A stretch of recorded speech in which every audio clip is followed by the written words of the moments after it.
I went copper yesterday. What do you mean you went copper? Well, I mean, I Oh, don't as in know. your hair? My hair. So my hair is naturally dark brown. Oh, I was blonde, so that's between a brown and blonde. right. Highlights. Yeah. I have an event next week that I'm DJing for, and I have a dress that I'm wearing, and my hairstylist said, you need to go copper. Specifically for the dress. We've gone all out, and I looked at myself in the mirror this morning and I was like, what have I done? That is definitely all out. What have I done? It's I'm still adjusting to it. So I'm looking in the mirror and I'm like, where am I? Who am I? What is this? This isn't me. That's funny. And it's not quite the copper that I want yet. So I want it a little bit more vibrant. Yeah, like you say, you got to go back a couple of extra times. Next week we're going back. So this is the in-between phase, which I don't mind. We're going into autumn. Yeah. I mean, copper's okay for autumn. Have you coloured your hair before? No. No. Oh no. I mean, when I was younger, it was like you bleached blonde and whatever. But yeah. Okay. It's quite long. It's so long. I have to get it cut. I'm Yeah. going to get it cut. Anton's going to cut it for me. Anton. Yeah. Okay, he's your guy. I had him on the podcast. Okay. Yes. I haven't listened to that episode. Anyway, welcome to another episode of Unbuttoned. We've got Perri Lee. Hello, Perri Lee. Hello. This is amazing. This space is incredible. I was just looking at it, walking in, and I'm like, this is podcast goals. Yeah, thank you. Like when I get an idea of something, I just go like all in. Yeah. I tried to do that. I tried to do this concept during the pandemic, and I was actually doing a podcast with somebody else who was the main host. So he was the driver of everything. I just had to rock up, sign in remotely to Squadcast or whatever it was. And that was it. Yeah.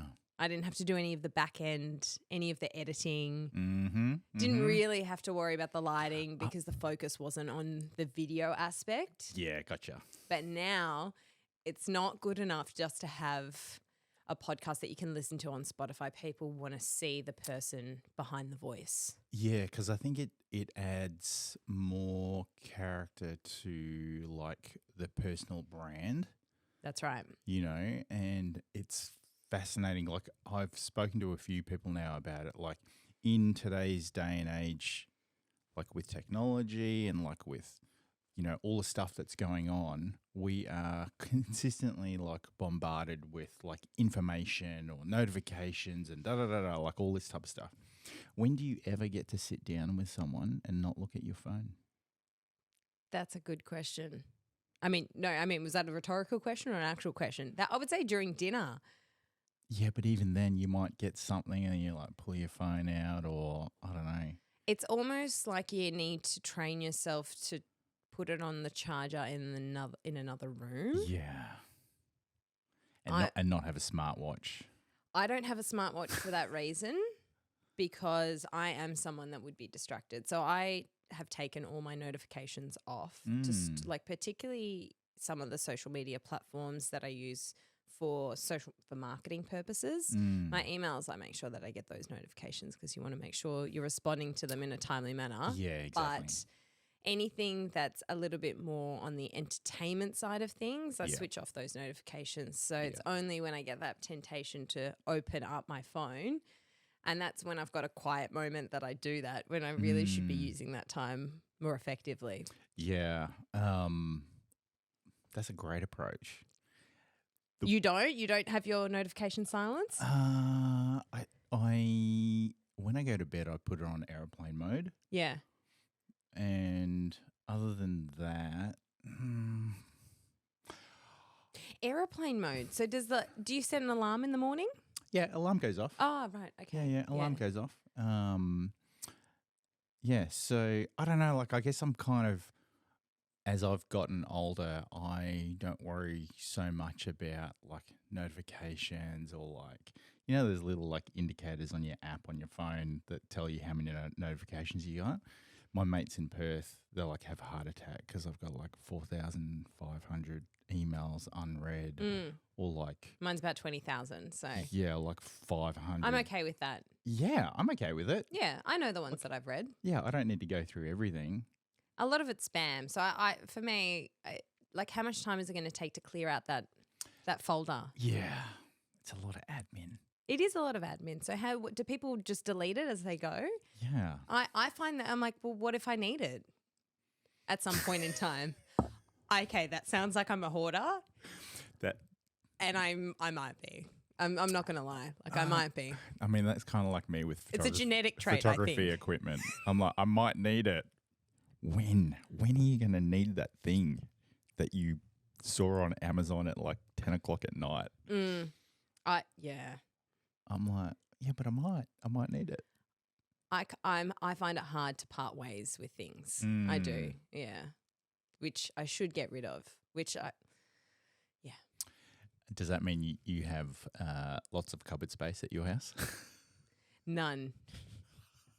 It is all full. Because you hoard. Yes. Yes. But I mean, I think that's my personality in terms of wanting to keep things in terms of fashion. I do like style, and my style for me, it's hard when you still fit into things that you wore like 10, 15 years ago. That's not a flex. That's just truth. It's just a truth bomb. I do. I can still fit into the clothes that I wore when I was 18. Holy shit. And things go in and out of fashion that, I mean, there's a 90s trend at the moment. Yeah.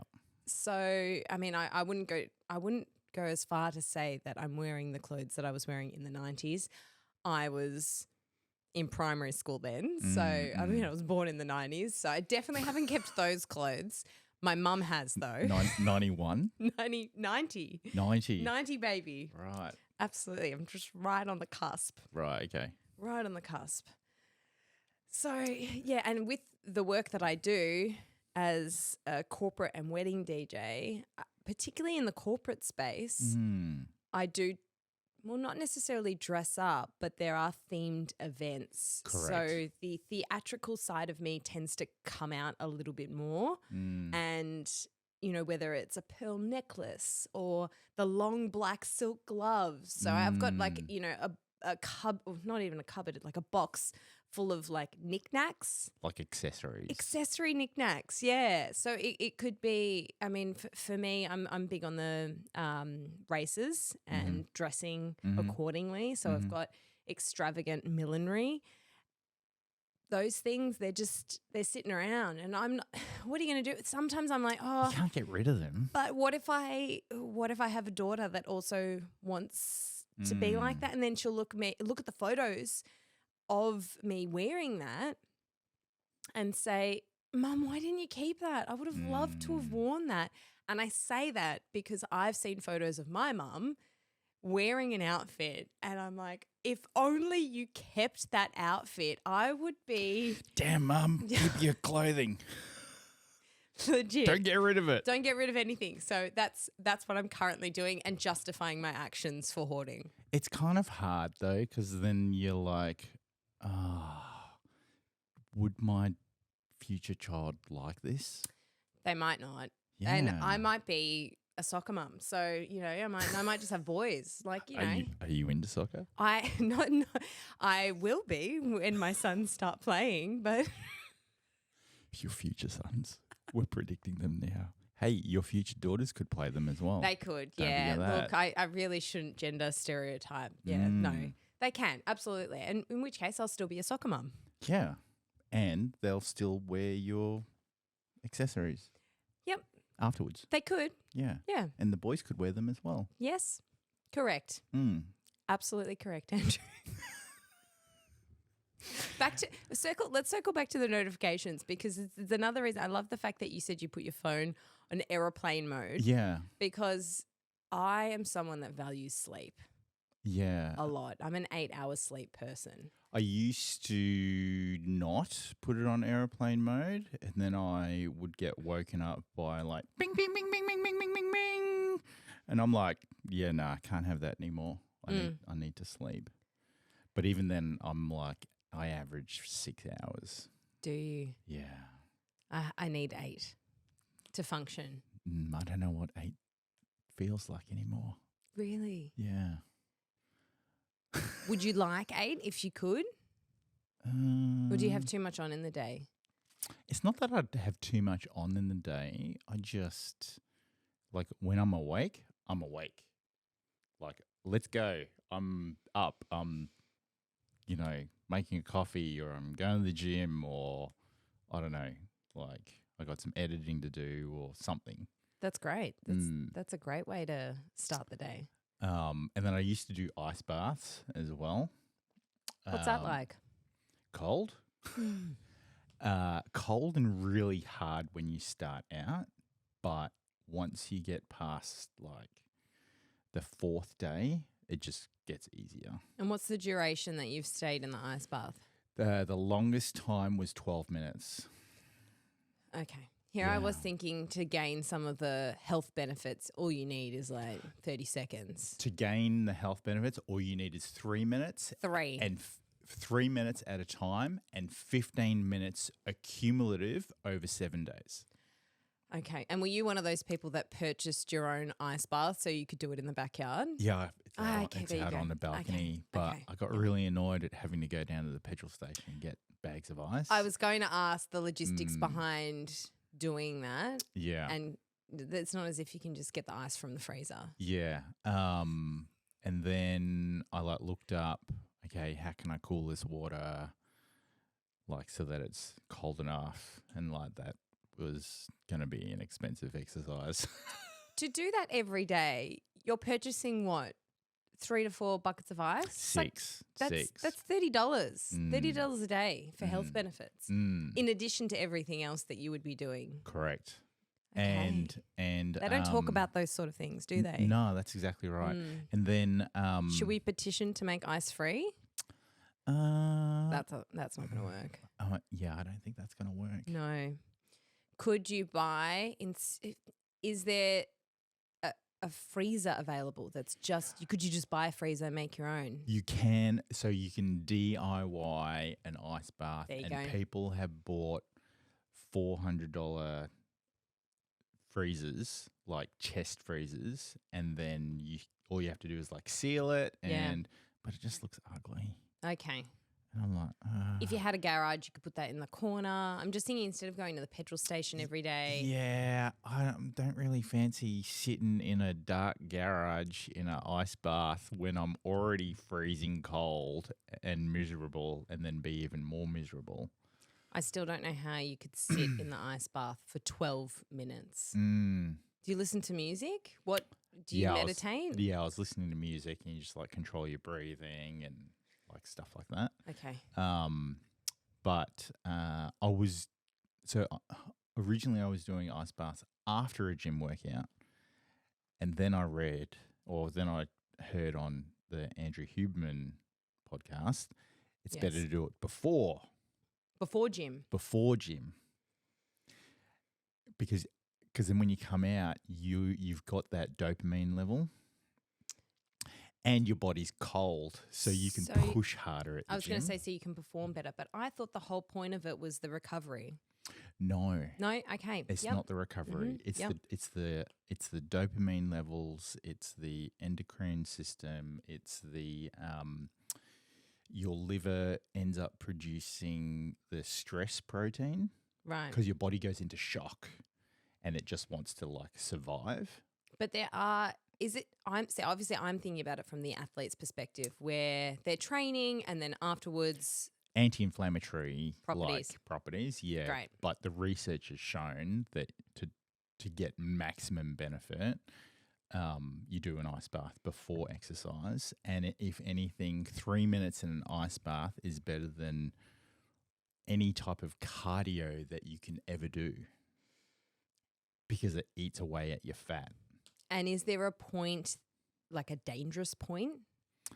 that you should Uh, probably, in terms of your heart rate, your circulatory system? I don't think so. I Okay. don't think so. I have heard that it is, you have to be a bit more cautious being female because your bodies run cooler. Interesting. Yeah. I didn't know that. I thought because I run really hot. Mm-hmm. But then that's just me. So Yeah. maybe I'm just a special individual. I mean, maybe you've got, I don't know, hot blood. I think so. I mean, I'm just going to put it down to the fact that I've got a phenomenal circulatory system. Yeah. Let's just go with that. Yeah. Super healthy. I'm going with that. Yeah. Good. Lock that in. What's your background? My background, I'm Italian. Italian. Oh. I'm not going to speak it because I can't. I'm actually learning Italian on Super Duolingo. Go for it. Ciao, come stai? Oh fuck. Yeah, no, I can't. That's I can't it. hold the conversation yet. No, it's funny. It's actually funny that we're talking about this now because the event that I'm DJing for next week is for an Italian luxury designer label. Right. And my videographer sent me a voice note this morning and said, okay, this is what I'm thinking. We're going to make the behind the scenes a little bit more like an ad. So as part of that, I do want you to speak Italian. So I have about 7 days to learn a couple of Italian phrases. Wow. So if you have learned anything, then send it my way. Just Okay. even if it's just a phrase that sounds Italian. Okay. That really, it's just like, oh yeah. I just need to take my jumper off. No, I'm go getting for hot. it. Okay, no pressure. Italian from Perth. I'm Melbourne. I'm Melbourne based. So my boyfriend lives in Perth. Okay. That's the connection. To all my posts related to being in Perth half the time. Right. Yes. But there are a lot of Italians in Perth. From what I've been told, Frio is the area. Yes. Is that right? Yeah, that's exactly right. Okay, there Frio we go. is definitely the area. It's where all the hippies are in Perth as well. Well, I feel like there's a bit of a nightlife hub there. Yeah. Foodie hub. Yeah. There's a couple of good restaurants that I've been to. Yeah. So I appreciate the area, the suburb of Frio a lot. Mm. So if that's where the Italians are, then cool. I'm happy to hang out there. Yep. Yeah. A lot. So my mum's Indonesian. Okay. Dutch Chinese, because the Dutch colonized Indochina. Right. And then my dad's, he was Australian, Irish, Welsh. There you go. Yeah. A little bit of everything. Just a little bit. Yeah. That's nice. I feel like that's more interesting than just plain Italian. Now, I say plain, but my parents, they're both from the same parts of Italy. So it's not even that I can even say, okay, yeah, one's from the north, one's from the south. No. Did they meet over there and then they came here, or they came here and... No, so we're in the next generation down. So my dad moved to Australia when he was 5 and mum's was born here. So what was it they're like? both pretty Aussie. Yeah. What was it like kind of growing up in an Italian household here in Melbourne? Well, I didn't know any different. Okay, fair call. Very, very, I mean, we're very family oriented. I think I now appreciate my Italian culture more as an adult. Yeah. Because you spend all your time with your family rather than spending time with everybody else's family, that you're hanging out with your cousins a lot. And I thought that was something that everybody did. But no, it's not. It's probably more of a cultural thing. And it wouldn't be just the Italian culture that does that spends time, you know, with your grandparents. And so I spent a lot of time with my nonna and nonno on both sides. So my nonna on my dad's side and my nonna and nonno on my mum's side. Mm-hmm. They helped, you know, grow us up while my parents were working. And I mean, my parents helped grow us up as well. But there were 3 of us under the age of 3.5. Right. So there was a lot of family functions. Your parents were busy. They were busy, very, very busy. Both running their own businesses as well. Busy making children. Busy making children. Yes, absolutely. I love that we are very close in age because we're all going through life together. Yeah.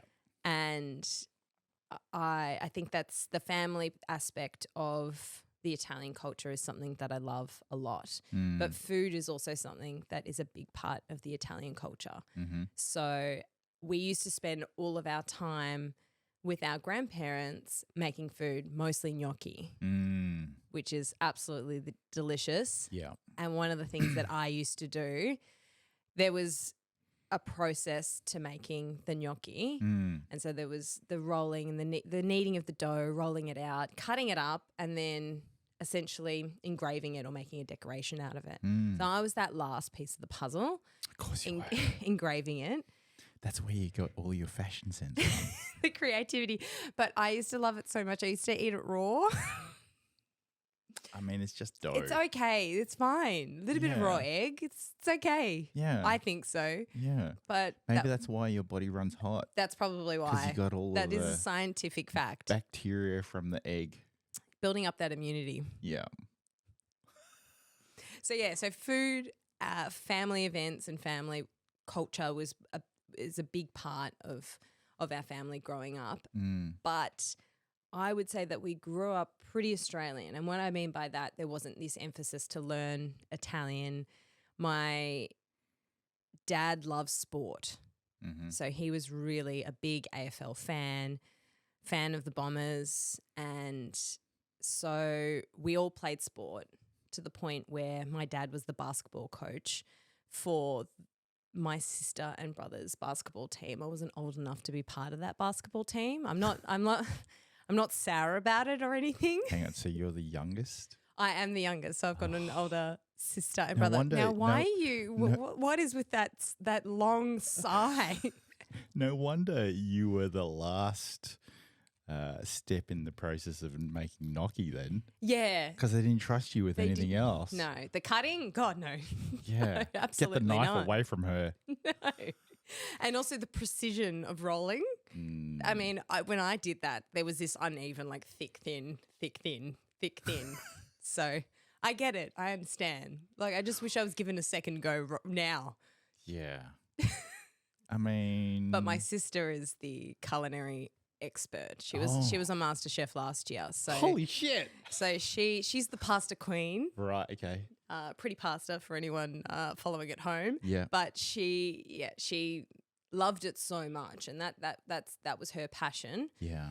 That she's an optometrist as her profession and career. There's kind of a theme. There's a theme. What's your brother? That's what does he do? He's in private equity. He's a banker. So he's like the. But growing up, he always wanted to be a script writer. So I'm looking forward to at some point him saying that he's starting to write scripts. Yeah. I'm looking forward to that day. We have academic parents that I don't know if that's necessarily part of an Italian culture. It's just that my mum is an optometrist and she had her own optometry practice for over 35 years. And my dad is a retired accountant, had his own accounting business as well. So for them, it was more about studying being the primary focus. But I don't know how, but we've always had some kind of creative outlet, and that was through music. So for me, it was playing the piano. I don't know. I wouldn't necessarily call sport a creative outlet. Probably not. It's an outlet. It's an just outlet. not creative. True. I mean, True. It's. So we all played tennis. Yeah. I grew up playing netball, and my parents sat me down one day and they're like, "Look, it's getting a bit hard with the drop-offs." Shit. We got to cut the fat from the youngest one. She ain't going to play sport anymore. But also I think that we were part of this local tennis club in Rowville, and everyone was part of it, and my parents just loved the community so much. And let's face it, tennis is an internationally recognised sport. I mean, so is netball, but to a smaller degree. Tennis is bigger here in Melbourne than netball, I think. Yes. Because we have the Australian Open. Yes. I think that's what's interesting to me is your point around having like the academic side, but then the creative side. And what I've found, not only through doing this podcast, is that everybody does have a version of that kind of either you're 100% in corporate and you're 50% in creative, or you're 50-50, or like you're 100% there and you're 100% here. And it's kind of, That's definitely me. And I'm some smack bang in the middle at the moment. Now I'm 50-50, if not more, I would say probably 80% creative now, but that's evolved over time. Is that, do you want to do 100% creative? I guess it depends how you define creative, because now I'm moving into the creative space of pharmacy. So being a pharmacist, having worked in a hospital for over 10 years, I'm now moving into the media side of pharmacy. For me, that I think that public health and health promotion on a national scale is a little bit more of a creative venture, because when you go through pharmacy training, it's often 3 different avenues of pharmacy that you can pursue. Working in a community pharmacy and owning a community pharmacy. The second one is working in a hospital. And the third one is working in the pharmaceutical industry. So I do think that I'm sort of blending the two in this new venture. Is that the Channel 7 venture? That is. That is. I was like, what the fuck? How did this happen? How did this happen? Do I need to rewind back No, a little bit? No. People are probably listening thinking, what? Wait a second. She's a DJ, but she's a pharmacist? Yeah, and what? She plays tennis and netball, and she's on Channel 7. Not so much netball these days because of my knees. Let's, you get to that certain age and you just accept it. But I'm sure there's some pharmaceutical things that you take for your knees. I'm the worst pharmacist ever, because my mentality is no, we treat the cause, not the symptoms.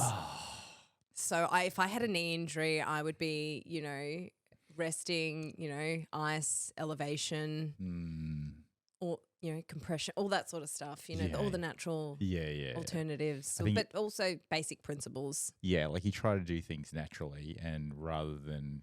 Yeah, absolutely. I mean, if I need to take paracetamol, then, Yeah. Okay, sure. So let's backtrack a little bit. So how did you come to the point of doing your thing with Channel 7? So I was simultaneously working as a pharmacist and a DJ for almost 10 years. And thankfully, I met my boyfriend in Perth and I took long service leave as a pharmacist. So I could be in Perth and live between the 2 cities and come back for my gigs in Melbourne. But I couldn't travel back and forth working in a hospital. So that was almost like the catalyst for me to even find out if I could take long service leave, because I think a lot of us bank that long service leave thinking, you know what, I'll take it when I'm older. I'll take it, when I'm on maternity leave or saving it for a rainy day. And I love the fact that I had a reason. I found a really great reason to, I'm not sure what's happening at the moment in terms of this new venture being in 2 cities, but let's find out. And, work was really supportive of that. And I banked up enough long service leave to take pretty much 8 months off, which is great. Wow. And I always wanted to promote health on a national scale. For me, hosting, emceeing was always something that I really loved. And I was emceeing a lot more weddings and corporate events, and the producers from the show, they had seen that because of my social media profile with DJing and knowing the owners of the House of Wellness television shows Chemist Warehouse. And I worked for Chemist Warehouse as a pharmacy student when I was 19. I worked in their My Chemist store. So inside the shopping centres were labelled My Chemist, and on the roads and streets were Chemist Warehouse. So same group.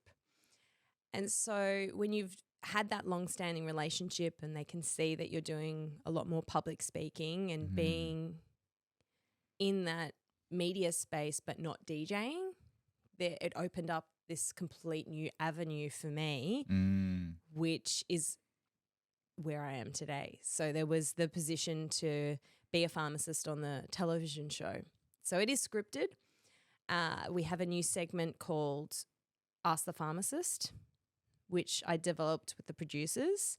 And it's essentially providing Australians with a little bit more insight as to what pharmacists do, which I think the stigma associated with pharmacists is that we wear a white coat, we put a sticker on a box and send you on your merry way and assume that the doctor's just, I mean, that's kind of, it looks like that's what you're only doing.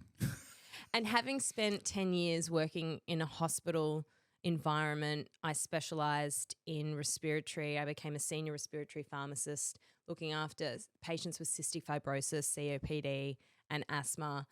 I went down a completely different avenue of being a clinical pharmacist. So knowing that I had such an important role in the hospital sector and having now a new platform of being able to impart knowledge to the public, for me, this was a great opportunity to say, okay, there's actually so many more things that we do behind the scenes, which is actually behind the counter. That's why we have that section where we can double check things. We're double checking the doses of medications. We're calling the doctor and double checking, is this what you want? There might be, stock issues for medications. That tablet might not be suitable for other medications that they're on, but for some reason there was a miscommunication and maybe the GP didn't know that they started taking a new medication. It's like you're the final quality check. That's it. For whatever the medication or therapy is, and people don't, I guess, appreciate that. Yeah, and working in the hospital, you can see that more, the Swiss cheese model, where you have the doctor that prescribes, the pharmacist that essentially checks it, and the nurse that administers it, so that there is a multidisciplinary approach to patient care. Yeah. And you see that more in hospital because you see the health professionals working together, but in the community setting, because there is the GP that you go to, the pharmacist that you go to, and then you take it at home, it's very separated, so that continuity of care, sometimes not that it gets lost, but you just don't see it as much. It's not as obvious. Yeah. So some of the topics that we've been talking about in the show are things that probably you wouldn't even realise maybe a pharmacist would have that insight or knowledge. It might be something as simple as, my medication has expired, what do I do? Is it safe to take? Can I take someone else's medications? When I'm traveling, what do I do with medications? If I start to feel better, can I stop taking it? And it's questions that you might end up, Googling, and that might not be the most reputable source of health information. I think the young ones do a chat GPT now. They don't go to Google anymore. Really? Actually, that's true. I've been using chat GPT a little bit, but not for pharmacy questions. My gosh, we'll be out of the job. No, well, that's it. Okay, I've retired. We will talk about AI, but all Chat GPT is doing is referencing like information that it's got access to on the web. And so if you ask it a general question, it'll give you a general answer. And that's what it's good for. It's not really good for specifics. And then even then, Now I want to test it. You I want don't- to get my phone out. yeah, you don't want to put specific information like about yourself or whatever, because once you put that in, it's accessible to everybody. Okay. Yeah. I have put specific information just because I've been retweaking resumes and putting, Yeah. you know, I mean, publications together that might have some personal information about my credentials. That's okay, right? probably not. Okay. Well, I'm glad we had this conversation. Yeah. So if you remember when Google came out, people were like, "Oh, it's a search engine. How the fuck do I find what I'm trying to find?" Right? And so it took a long time for users to work out how to ask Google something, and now like you can find anything on Google, right? Whereas ChatGPT is kind of like Google, but it's a whole nother level because of the way that you can ask questions. So when we get better at asking questions, or what they call prompts, we'll get better answers. Okay. And so also part of that, like there's this fear about AI taking over the world and yada, yada, yada. But at the end of the day, right now, it still needs a prompt to do what it needs to do. Correct. And so unless it can create its own prompts, or unless it's smart enough to have a consciousness, will it ever Evolve. and take over? Yeah. That's pretty deep Yeah. for a Thursday afternoon. We go deep here. I mean, I'm using it to help craft emails and communication. Yeah. So, you know, I mean, English is my first language, but it's not my strongest point. Like, Yeah. I mean, I'm going to call a spade here. Music is.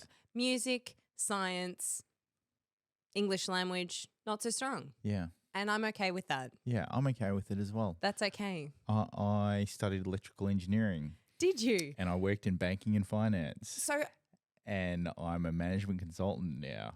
So interesting, because I did a little bit of Martha from Baby Reindeer stalking. And I searched your name on LinkedIn. Oh, yeah. I thought I'd do a little bit of market research, Yeah, right? yeah, Some people call fantastic. it stalking, some people call it market research. That is my photo.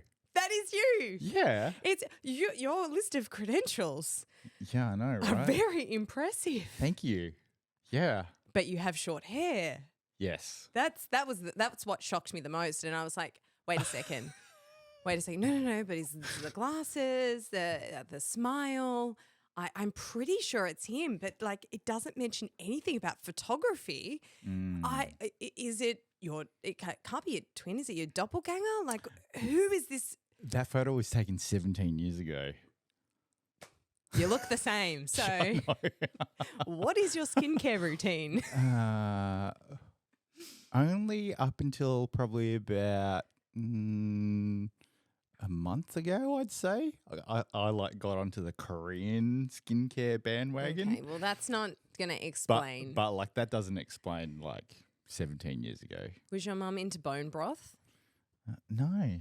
That's I like don't part think of an Asian culture. All of my Asian friends say that. That's what their parents have instilled in having bone broth. I mean, I was always, I don't know, like eating chicken to the bone. Like, so. Maybe. Yeah. Genetically blessed. Thank you. Yeah. Growing up, I didn't think so. Okay. Because I was the most Asian looking out of my siblings and the tallest, and I like stuck out like everywhere. Didn't fit in anywhere. And we lived in Southeast Asia. I grew up in Southeast Asia and then moved to Perth when I was 14. And where in Southeast Asia? So I was born in Singapore. We lived in Indonesia for 2 years, Brunei for 6 years, and then we actually did move to Singapore for 6 years. Yeah. It's interesting that you say that, because my partner, born in Australia, grew up in Singapore for I think about 10 years, Mm-hmm. then came to Perth until I think somewhere in his early 20s, and then moved to Melbourne for 8 years and then went back to Perth. So there is some common elements there, and I do think that a lot of people that are from Perth have work opportunities in Southeast Asia, which, I mean, if you can work abroad and still be in the same time zone, that to me is very appetizing. Yeah. My sister lives in Singapore. She's been there for 11 years, I think. She's the assistant principal to the school that we went to. Okay. And so she's like ultimate alumni. And was it one of those international schools? International School of Singapore, yeah. Probably would have been the same one that my boyfriend went to be honest. I'm not sure though. I'm not sure. We can't fact check. After the podcast, get me his name and I'll get my sister to check. Yeah. But yeah, like I kind of didn't really fit anywhere, and like when we moved to Perth, bang, straight into year 9, and you're like with kids that have been friends since primary school. That's Perth. And like we moved all over the place, and we had to like make friends and say goodbye to friends and like all of that. And at the time I wasn't thankful, but I'm thankful for it now because I can talk to anybody now. Yeah. And like I make friends with anybody. And do you appreciate the way that you look in terms of being unique? Yeah, like I've probably only in the late 30s, mid 30s, I kind of like really appreciated it, and like I'm different. Like that's okay. One limited edition. I mean, that topic is quite fascinating to me because we live in a society where everybody strives to look the same, and we're in the world where you can transform yourself to look like celebrities through different means. And I don't know, I'm a little bit similar to you in the sense that growing up, I knew that I looked different because I have a beauty spot on my top lip and a gap in my teeth. Mm-hmm. And they're character traits that aren't that common. And when everybody's striving to look the same, you feel like you're out of place and you feel like, why don't I look like everybody else? And now these are the traits that I love most about me that I feel make me stand out in a world where everybody wants to look the same. I don't understand that at all, and I've never wanted to look like everybody else. I've always just wondered, okay, why do I look a little bit different? And now I embrace that as being my point of difference. And I think that I grew confidence because of these differences. 100%. I think when you grow up, and like it all kind of goes back to like caveman days, right? If you weren't in a clan, you tried to get into a clan. And if you did something that wasn't acceptable, the clan pushed you out and you died. Yeah. Right? So for us, our like human innate behavior is we want to fit in. And when you're a kid, all you want to do is you want to fit in. You want to fit in with the group. You want to fit in with the people, you know, like in the sport or like with your girlfriends or whatever, right? And then once you leave school and you're like, what the hell? Like, what was school actually for? Preparing you for the world? It didn't actually prepare you for anything. No. And then you realize and you go through some stuff. You may have some wins, you may have some setbacks, but then I don't know, I guess it is always up to the individual to work out from a confidence point of view and the appreciation of your own uniqueness, you know, and then once you've tapped into that, then there's no stopping you. And then like people will recognize that like everywhere you go. And I think the same applies for your career pathway and what is deemed as, you know, a successful career, or even just, you know, how we travel through life and what society deems as being a measure of success in terms of, you know, whether you own a house, whether you're married, whether you have children.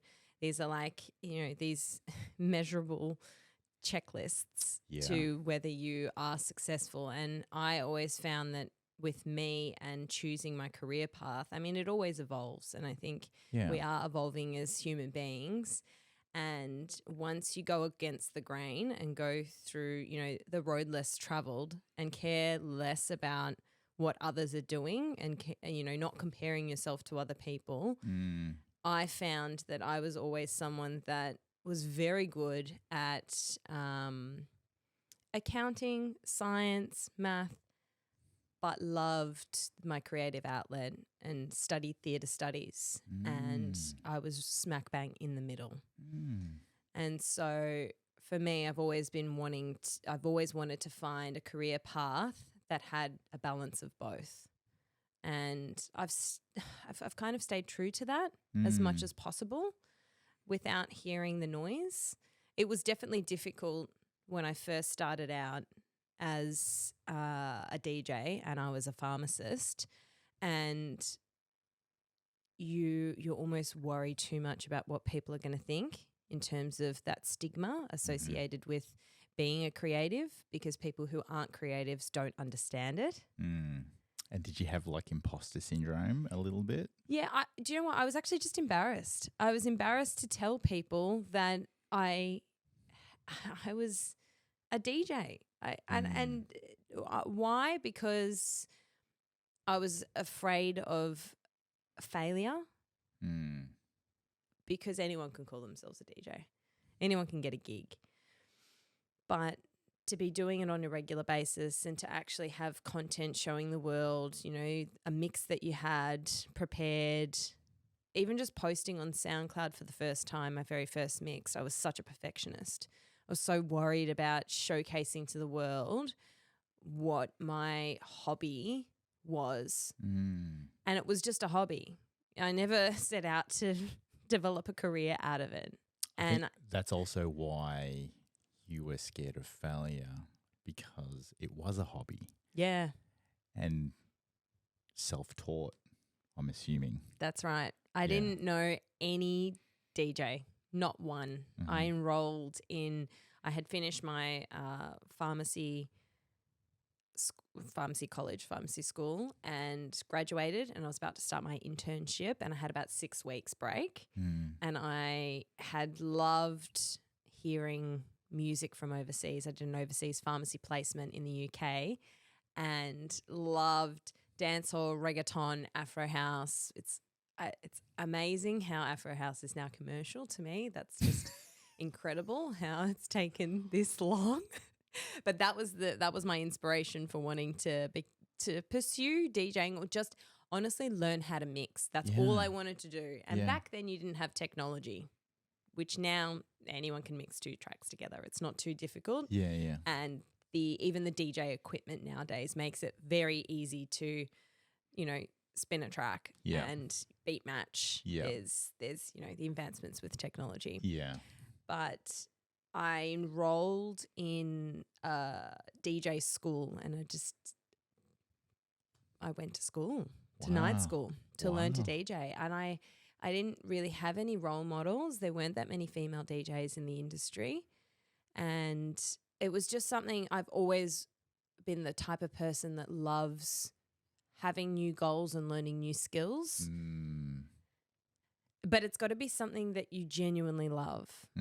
Because if you just, you know, when people make those New Year's resolutions and they're like, this year, this is my goal, you know, this is what I'm going to do this year. When you force yourself to do it, you're going to do it for like 2 months and it's not going to continue. But when you see something and you're like, I cannot stop doing that, I would get home from work, and instead of sitting down and watching TV, which I think a lot of people that have a 9-to-5 job, after they've eaten, they sit down and they relax and just unwind and watch TV. I found myself practicing, and I kept practicing for the love of it, and to the point where I lived in an apartment block And I would forget how loud the noise was. And the neighbors would just knock on the door and they're like, what are you doing? Like, actually, what are you doing? Are you having a party? You didn't have headphones? No. But like I had the speakers. Like I didn't.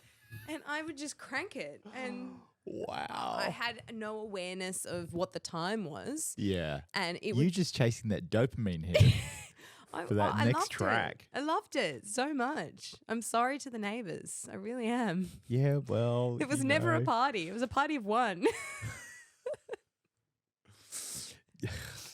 That's actually a pretty cool story. Like how you got into DJing and like that whole piece of not really having any mentors and just doing it because you loved it. Like you loved the process of learning something and pushing yourself to like teach yourself, and then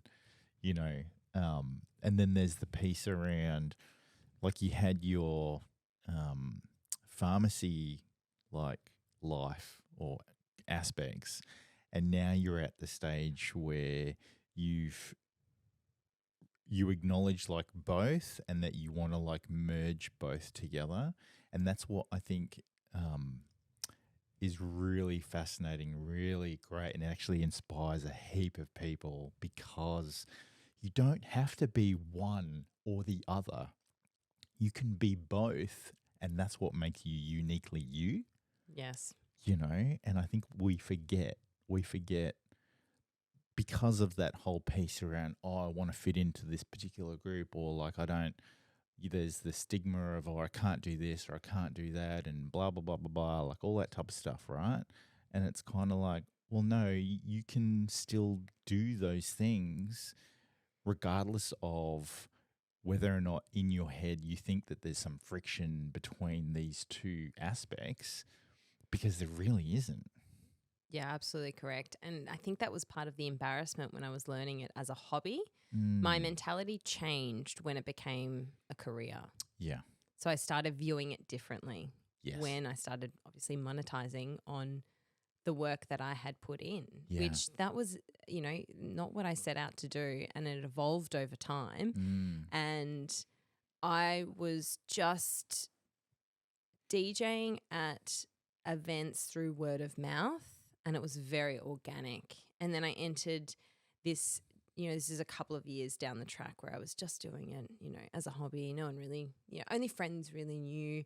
And that's where the Perri Lee name actually came from, because my full name is Naomi Lee Perri.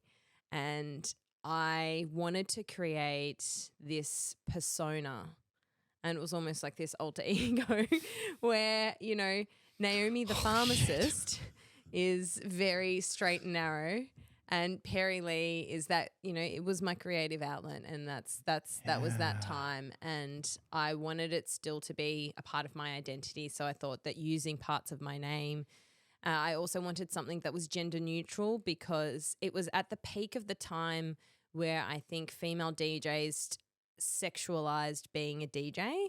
And for me, it was about the music, and it was about being on stage and performing because of my theatre background and wanting to be an actor back in high school. So it was nothing to do with me being a woman. It was just the music. Yeah. So that's how I landed on Perri Lee. And in that DJ competition, there were scouts in the audience that then found me afterwards, and they were from agencies. And they said, would you like to do some corporate events? And before then, I was only doing a couple of bars, a couple of clubs. There was a lot of setbacks because, as I said, there weren't that many females in the industry DJing, and I was getting a lot of rejection. That's all well and good that you want to be a DJ. That's really sweet. But if you can just promote and just like promote the night, bring your friends in, and then over the coming months, we'll think about it. And it was a lineup just full of men.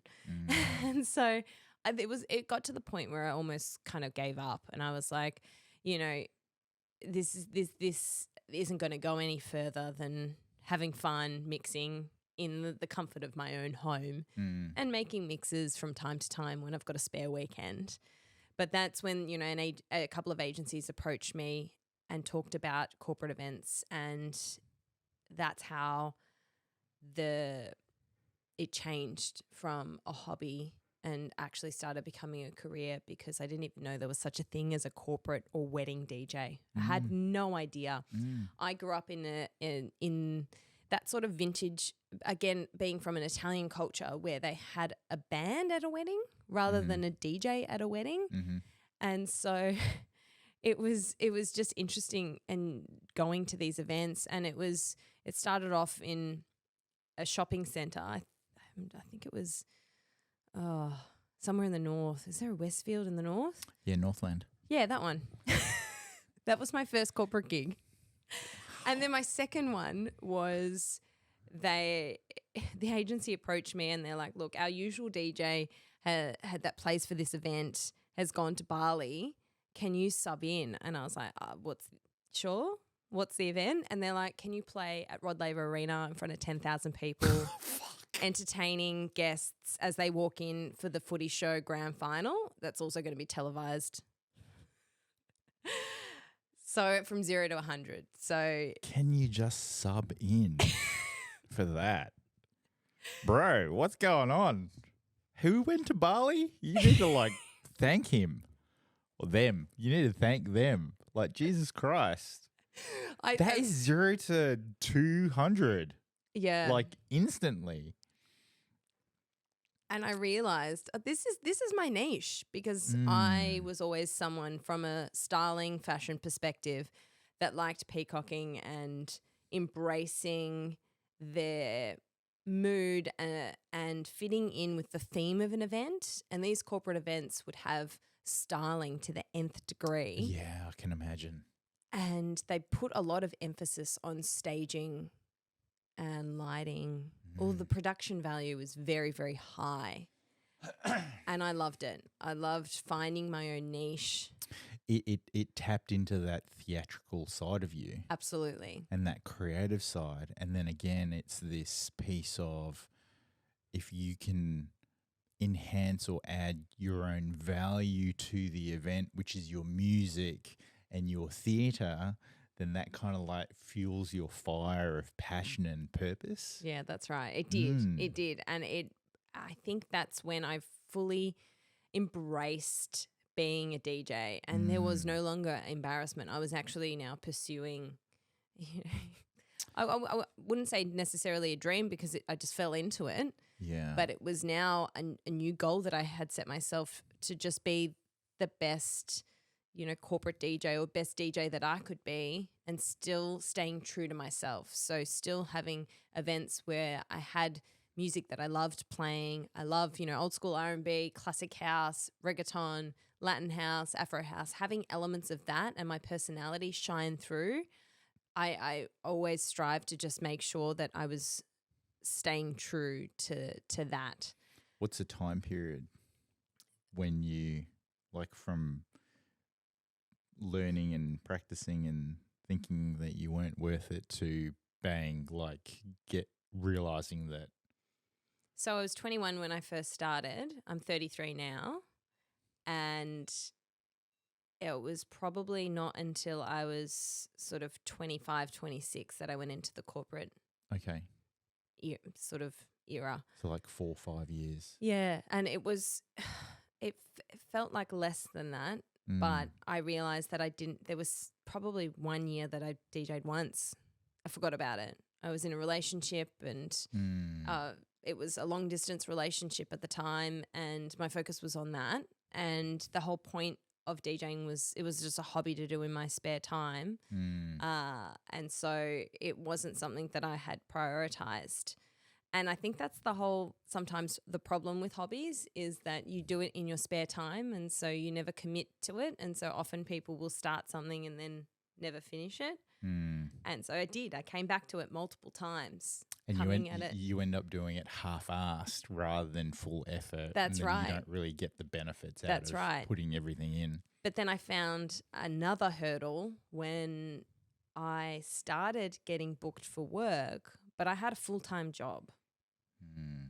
And I often had to say no to work because it just wouldn't accommodate working in a hospital. It's just not flexible to be able to just say, yeah, no worries, I'm free on this date. Absolutely. No, the patients come first. You couldn't work from home. There weren't flexi hours. None of that existed then. It's a job where you actually have to be there. Physically be there. And you can't do stuff outside of work because you're dealing with people. And you can't come in late or finish early because, it's the same reason that we work public holidays and weekends because a hospital runs 24/7. That's the nature of the work that I was in. So I found myself working 7 days a week. And it wasn't a burnout. Do you know what? I loved it. I thrived off it. And to be honest, I am most productive and efficient when I have little time. And I think it comes down to that saying, if you have 8 hours to do a task, you will take out 8 hours to do it. 100%. I'm definitely that person. I love the adrenaline rush. I'm always someone to submit something at the last minute. Arrive on the dot or 1 minute after. Yeah. Do you know who David Goggins is? No. Who is he? Because when you were telling the story then about how you came up with your name, I was like, she just did a David Goggins. Oh, okay. Yeah, so David Goggins is a ex-Navy SEAL that he's an ultra marathon runner, and he's the only Navy SEAL that did what's called Hell Week, which isn't actually a week. It's 3 weeks. Yeah. 3 times in a 12-month period because he had some sickness and problems with his body, and then he stopped, but he was just so determined to do it again, and then he fell out of it, and then he wanted to do it again. So, but he's written a couple of bestseller books, and in one of the books he talks about he had to create Goggins. Goggins. His persona, Goggins, and whenever he would train, he needed to bring that person out, and it was stop being a bitch.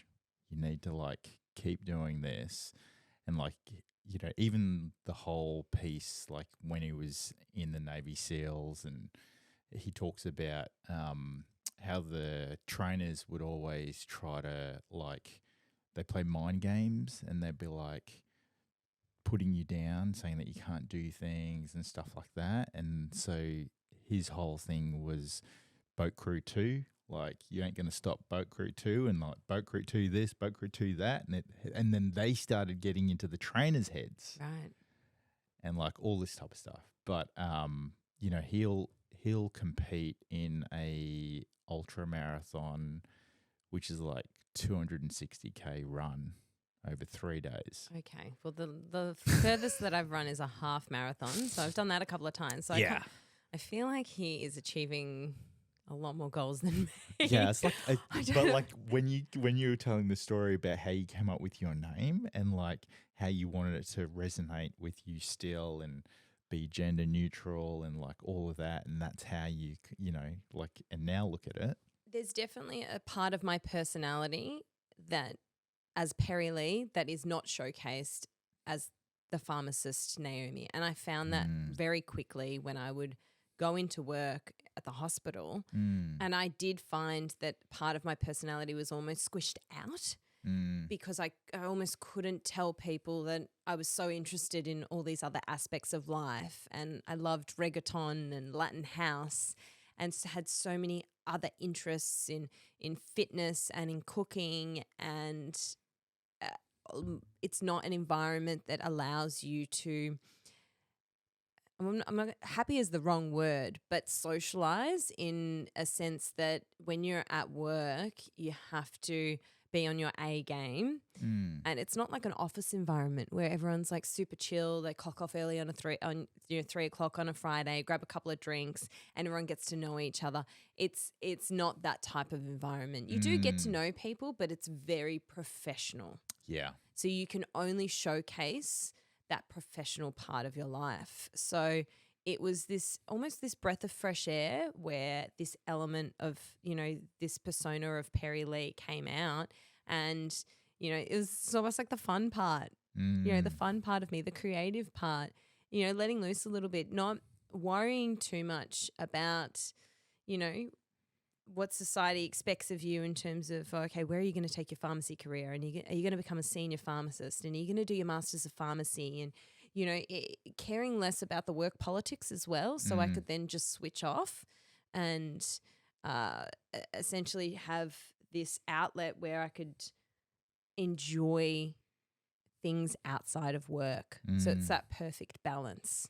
And you're accessing the other part of your brain as well, right? Totally.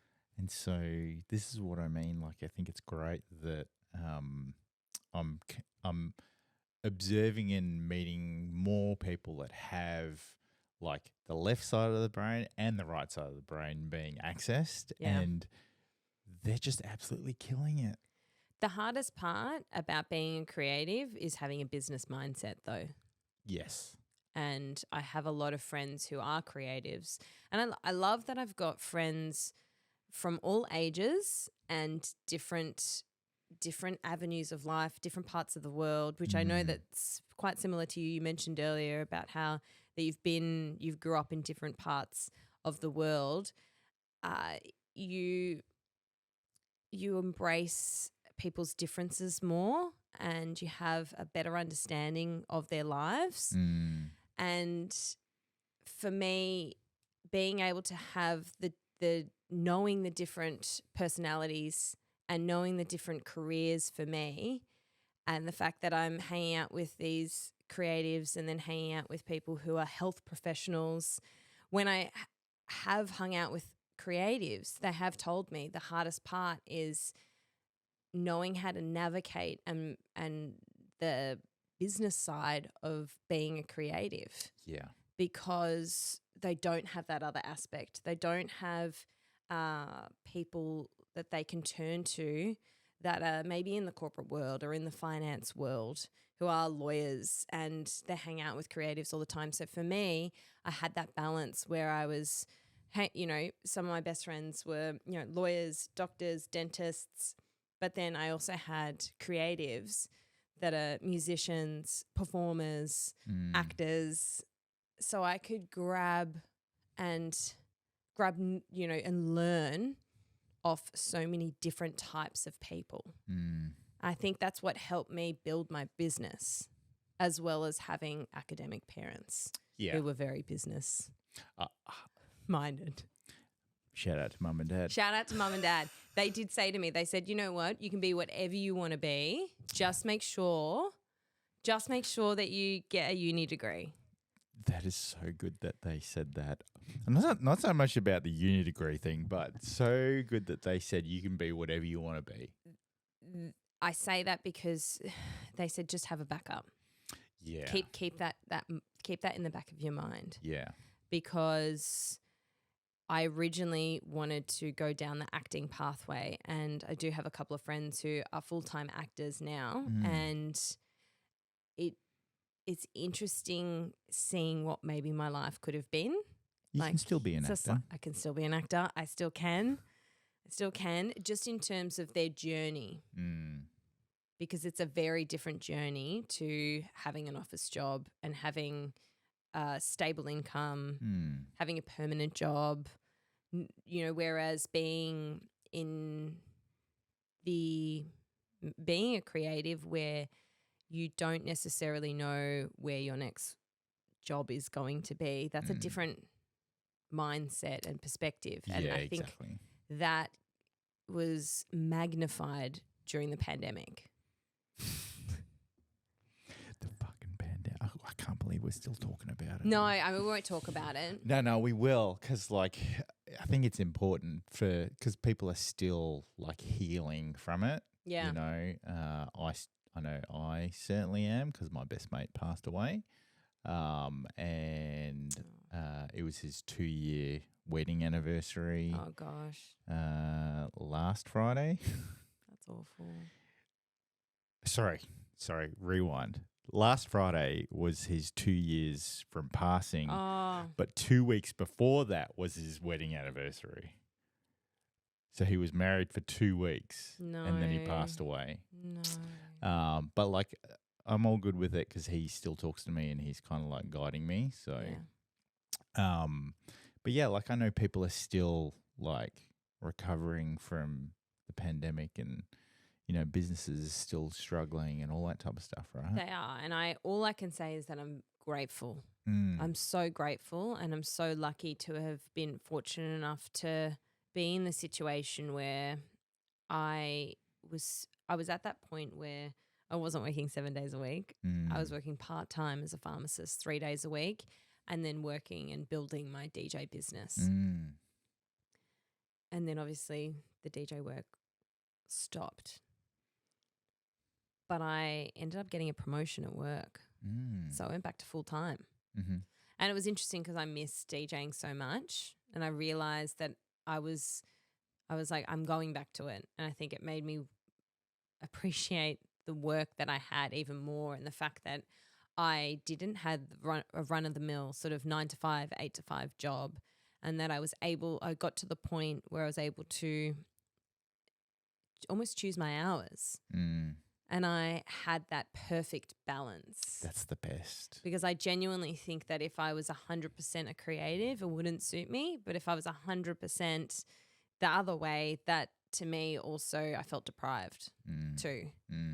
So for me, that's the perfect balance.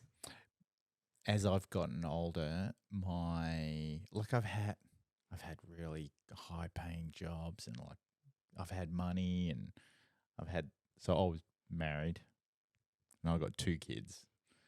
But I'm divorced and you know, it's kind of like for me the value is flexibility to be able to do what I want to do. Yeah. When I want to do it. And like, yeah. So I think it's important if you acknowledge what your goals are and what you want to do. And if you've experienced or done everything that you need to do, like it is all about like progress. Like I'm always striving for that next thing, you know, even if I don't really know how to get it or like what to do and things like that. But like I'm just constantly like pushing myself forward somehow. I mean, that's showing this podcast just now and the flexibility that would come with being able to have, you know, your own studio right here. Yeah. In the comfort of your own home. That's like exactly absolute goals right there. Yeah. What inspires you? Trying to be the best version of myself. Oh, what does that mean? Yeah. I think to me, seeing and having role models in all facets of life. And I say that because I take some parts of one person, some parts of another, and I grab those parts and I'm like, I love what this person is doing. And I just grab, you know, it might be their style, like J-Lo. Or, you know, DJ-wise, Peggy Gou for me. And it's, you know, been able to showcase her music, not using, you know, her gender and still being able to have femininity in her sets, dress up, be glamorous, has amazing branding, and then also be super chill as well. So she can be that chameleon on stage.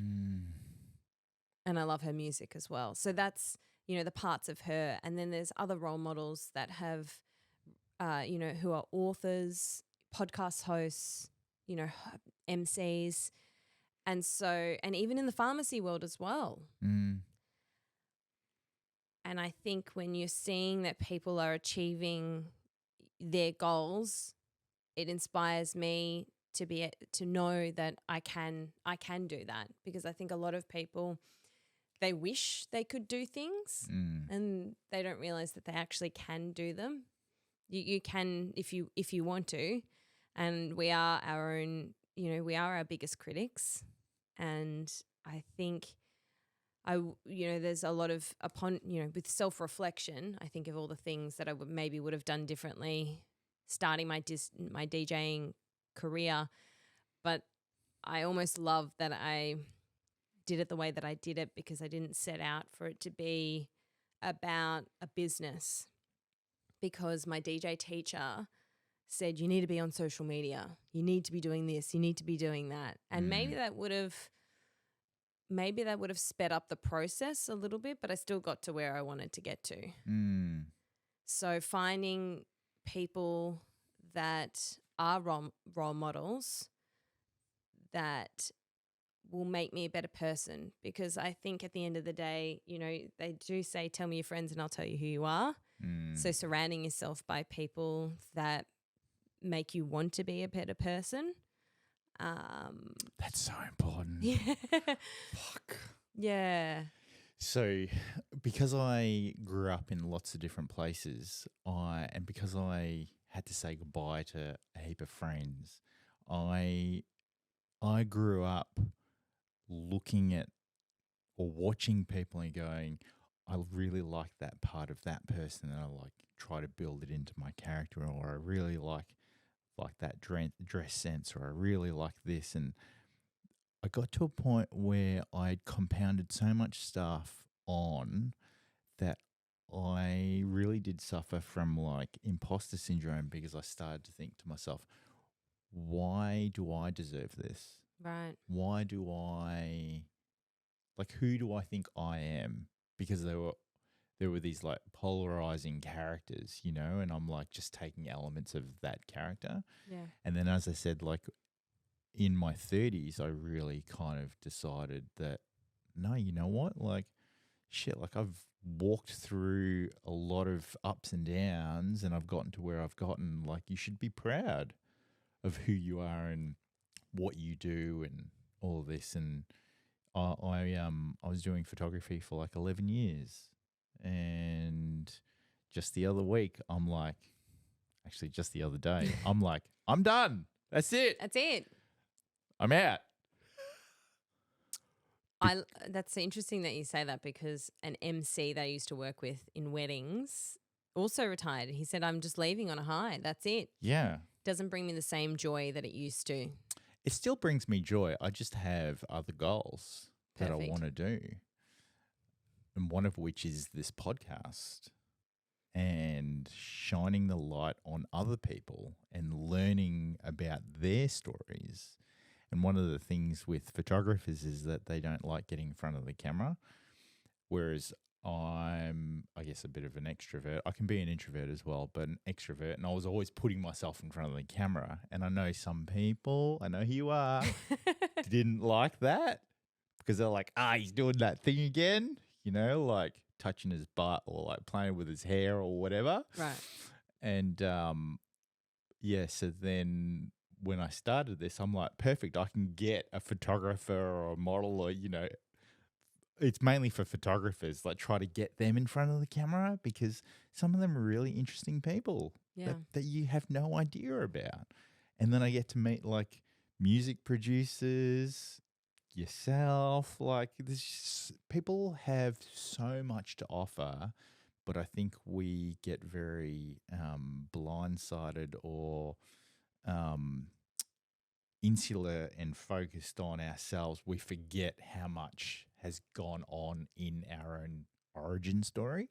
That's so true. And I love the fact that you are doing this to hopefully inspire others, but then also learn about other people, because that's something that I always love. I love meeting new people, because you never know what door that may open. Correct. And the more people that you meet, and the more, and that's why I said that I've got friends from different ages as well. I make sure that I nourish those friendships, because people that are older than me are more wise and they can give you a lot more guidance.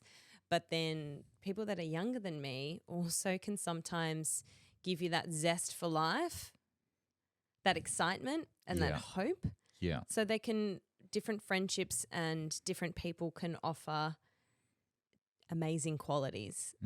So I love that. And I love the fact that you are doing this podcast. But then I also love the fact that you mentioned that we need to embrace being proud of our achievements, which is something that I probably don't do enough of, because I'm someone I am quite harsh on myself, particularly after a gig. I always focus on the negative. So what went wrong? I could have a full dance floor and then I'm like, yes, but how could I be better? How could I do that better next time? And look, you could be on the dance floor. Shit. And, I look at how far that I have come. Yeah. And never in my wildest dreams would I have thought that I would be where I am today. And so taking a moment of self-reflection and being proud of all the things that you have achieved is so important, because you can have these goals and look so far into the future, but you need to also be present too. 100%. We always forget to reflect and have a look at how much progress we've made from ourselves, because guess what? You've lived in your body your whole life. So you don't recognize the changes that have been made, or, they're not as obvious as, say, the friend that moved overseas and you haven't seen them for 12 months and they come back and like, oh my God, like you've changed. You're like, well, no, I haven't, like, because I've just been me. Yeah. Do you get that a lot, that you've changed? Appearance-wise, yes. You just grew your hair. Yeah, I just grew my Nothing hair. wrong with that. And I got more tattoos. But anyway, that's all right. Well, I couldn't tell. You were wearing a suit in that LinkedIn photo, so I wasn't sure if the tats were pre-existing. So No tats back then. Actually, I probably just had my Smudge and Tiger on my chest. I'm still so impressed with that long resume. And now I'm going to go back and do, more market research, not stalking. But yeah, I definitely, I think it's interesting, like your comment about having multiple like role models and seeing what inspires based on what they've done and how you can kind of take their elements to kind of like create your own. And I say inspire, not replicate, because often people think that if I just copy what they're doing, I'll get the same results. Mm-hmm. But then you're not staying true to your authentic self. You're not. It's not going to get the same results just because you use someone else's formula per se. It might not suit you. I know that my style suits me, and I feel really comfortable doing that. But if I see others that try to replicate that, sometimes it's a bit of a hit and miss. And it's the same with me. If I try and be someone else, like me dyeing my hair copper, not sure. I'm just circling back to the start of this podcast. It's for the dress. It's for the dress. Look, I'm going to send you photos of the after. Oh yeah, this event better be fucking good. I'm not going to talk about it too much because I don't want to get my hopes up, right, because I think that sometimes when you build it up in your head, it doesn't quite execute the way that you want it to. But it's almost like method acting. When people, they gain like 50 kilos for a role, it's like, okay, well, that's it. This role I'm meant to wear, I'm meant to have copper hair. So I've committed to it. Yeah. I just haven't quite thought about what I'm going to do after the gig. Right. Yeah. Yeah. So I'm going to be stuck with it. And I know my boyfriend's views on the copper. Is he pro or con? I think there are other hair colors that he prefers. Oh, okay. Yeah, we'll say that. Right, okay. Yeah. Okay. How long you been with him? Nearly 2 years. And so he's in Perth, so it's a long distance relationship. Yeah, you could call. I mean, I'm sort of living between the two cities. Yeah. So there are elements of being in a long distance relationship because I've now developed some clientele in Perth. So I do have DJ gigs in Perth. Okay. But the majority, because I do weddings, I get booked 12 months in advance. Yeah. So I am obviously committed to those events. And that brings me back to Melbourne a lot. Yeah. And the presenting work that I do for the House of Wellness is based in Melbourne. Mm-hmm. So filming for those segments brings me back to Melbourne as well. Mm. So it's just the nature of my work. Did you always think that you were going to be a presenter or like do like public speaking? Because your articulation is very good, even though you said that English was not your strong point. Thank you. I appreciate that. I appreciate that. Yes, the answer is yes. I love public speaking, but having mental blanks is something that always happens to me. Right. I'm someone that is very good at learning a script. Right. And that was the feedback that I got from the producers very early on. They're like, wow, like you learned that in less than 2 days and like a full script, like word for word. And that's just back to my theatre days of having to learn scripts for theatre productions, and it's a skill. And once you've learned it, it's quite easy to replicate. And I'm more confident when I know what I'm talking about. So I did debating back in high school, but I was always, I'm not sure if you're familiar with the way that debating works, where you've got like a team of people, you've got the affirmative side, you've got the negative side, and you've got 3 speakers. I was always first affirmative. Reason being, it's pre-prepared. So I felt most comfortable because I would give this presentation and it would be so confident talking. You're giving away your secrets. It's fine. Only pre-prepared. I'm being honest. She can't ad-lib. I can't ad-lib. No, I can't think for myself. That's what I'm saying. No, I'm joking. Hang on a minute. You're doing a good job here. I'm like, this is free-flowing conversation. This is free-flowing. And the more you do it, the more that you're familiar with it, and you become, and that's with everything. Yeah. Right. So they put me in situations where it wasn't scripted. So I've been behind the camera where they've asked me pharmacy questions and it's been a little bit more ad hoc. I also did a podcast with Byron Cook for his podcast, The Byron Cook Show, and I had 0 media training beforehand.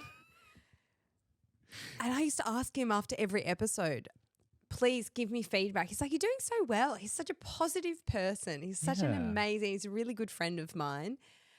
And I said to him, no. I need some feedback. He was just always so, and I think that's probably why I love doing it, because even when I listened back to episodes, I would hear my voice saying, and almost an inflection at the end of the sentence. You don't realize how the tone of your voice, how you're delivering it, your pace, until you listen back, which is what you said to me earlier about when you were editing your podcast, that it is confronting listening to your own voice. It's totally confronting.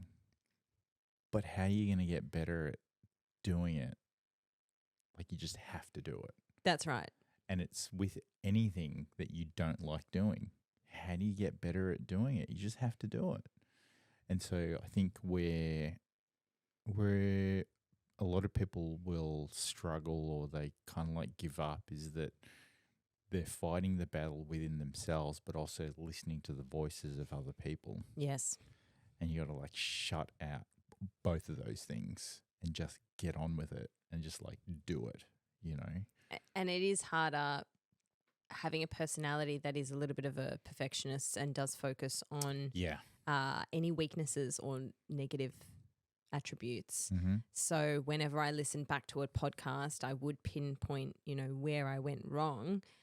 But the fact that I was doing it, I know that I knew back then, I was like, every episode I'm getting better. I'm feeling so much more confident in being able to just converse with someone and think less about what I had to say and be in the moment and think more about the actual person that I'm talking to. Yeah. And when you switch that mindset, and that was that original first affirmative debating, public speaking person that I was, where I had something prepared, I almost felt like I was more natural and organic the less that I prepared for something. Because it almost, you're saying something that's coming to, like, the first thing that comes to your head, rather than something that you felt like you needed to say because you thought on the drive, on the way, I'm going to make sure that I'm saying this. Then like you lose pre-prepared answers. Yeah. So I think that's how I've sort of developed that confidence, and I still have a lot to learn, and I appreciate that. And I look at people that present live on TV. It's very humble of you to say that very you kind. know that you've got a lot more to learn, because like that's like taking away all the ego, right?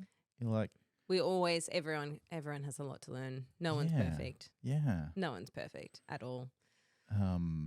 But I mean, one thing that I still am trying to learn is how to reduce the sweat patches when I'm when I'm presenting. I run so hot. I did not expect that. No, I know you didn't expect that, but it's because it's something I can't fix. I mean, I could probably get you can get injections to reduce the sweating, but that's not something that I would. People are like, oh, you can just get that to help fix it. So they're just over stimulated glands. They are, but I do run hot. So I've been mindful of that. Maybe I have overcome that, because the way to overcome that is to wear loose, baggy clothes. I went into a couple of studio sessions, and I really loved these knit, tight jumpers. Mistake. Because they look good. They looked good. And one of the tips that they give you on camera is to make sure that you're wearing a block color, because it presents really well. So I'm like, oh, this is a really great pop of color. Halfway through the recording, I'm like, oh, I feel a bit uncomfortable. I look down, and there's just these patches of sweat on both sides. I had to run to the toilet and just dry it off with the dryer in the toilets, and you're just sort of crouching down in an uncomfortable position, just really trying to air it out. And all of the producers, like everyone on set, they were just like, oh no, what do we do? How do we help her? Do we need to get a fan? We need to crank the aircon. I fucking love that story. And that's even in the middle of winter. Yeah. I'm always running hot. So you can imagine my difficulty being in Perth. Yeah, because it's hot there, man. It's not cold. I love how raw you are and how real you are with like that story. Thank you. I mean, it's true. It's something that I am very open about. Like, I perspire a lot, but I do with DJing. I do. I mean, when I'm DJing for events, I make sure that I get full coverage makeup, and it's almost to the point where it's stage makeup, because people forget the amount of physical activity that is required to be on stage performing. You know, it is essentially my workout for the day. Yeah. I could be DJing, 5 or 6 hours. You're on your feet, and it's not just that physical moving around and getting the audience engaged. It's that the mental, I wouldn't say that it's draining, but the physical and mental attributes to put together a performance, it requires a lot. The effort. The exertion of like that extended time period, It is a lot. And so, I mean, that's just coming back to perspiration, really. Yeah, I mean, the good thing is that you're aware of it. Because once you're aware of it, you can manage it. Or try to manage it. Now do you know what? I'm not that bad. I'm not someone that has sweaty palms. Right. Okay. That, I think that's hard. That's hard to deal with. Yeah. No, my palms are okay. Yeah, okay. I'm not like Eminem. Palms are sweaty. Farming on his sweater already. Mom's spaghetti. Okay. Yeah, like oh my god, there were like so many. That was such a tangent. I'm you, sorry. No, as you were talking, I was like, oh yeah, I need to bring up this point. Yeah, I need to bring it About up. the hot weather? Nah, they're all gone now. Because you like the cold. I do. So I like the cold because I grew up in humidity. Singapore. Correct. And then when we moved to Perth, I was like, and we used to go to the UK, because so when we lived in Singapore, my parents had expat friends that lived in the UK who couldn't have kids. So my parents would like farm me and my sister to those friends. Oh. So imagine, I think I was like 9 and she was 12. Said goodbye to us at the Singapore airport, and we got on a plane to London. Later, skater. Yeah. Good luck.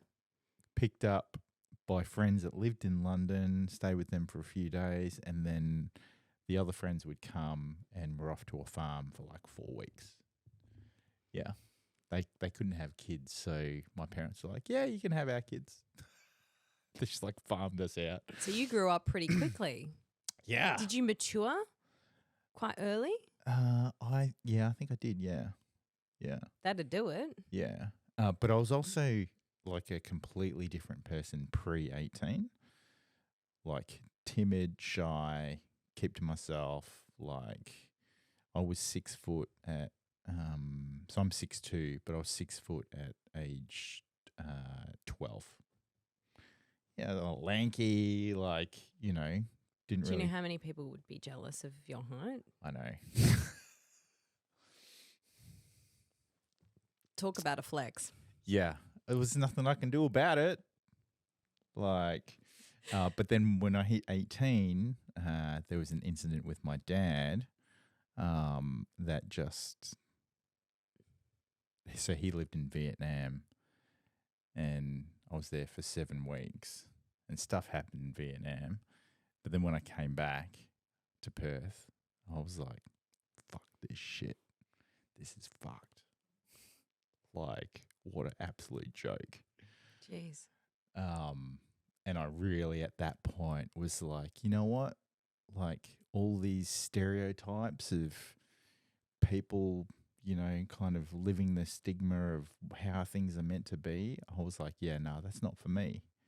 Like, if I'm going to try to add value in someone's life, I'm going to, like, make them happy or, like, be the person that I want to be and stuff like that. And look, I did fall into this piece of, meeting a girl, getting married, have a good corporate job, and like having kids and all of that. But like, yeah, you just like grow. I think when you're in a relationship, you either grow together or like you grow apart. And like we grew apart. But did you get married quite early? Yeah, yeah. I was Okay. 25. In Perth? No, here. Here. Okay. Yeah. What brought you to Melbourne? My mate that passed away. Oh. Yeah. Okay. I met him in Perth, and it took him 6 months. So we were in Perth. He was in Perth for like 2 years, and then he moved here, and took him 6 months to get me to move over. And the comment that got me over was the girls are better in Melbourne. Are they?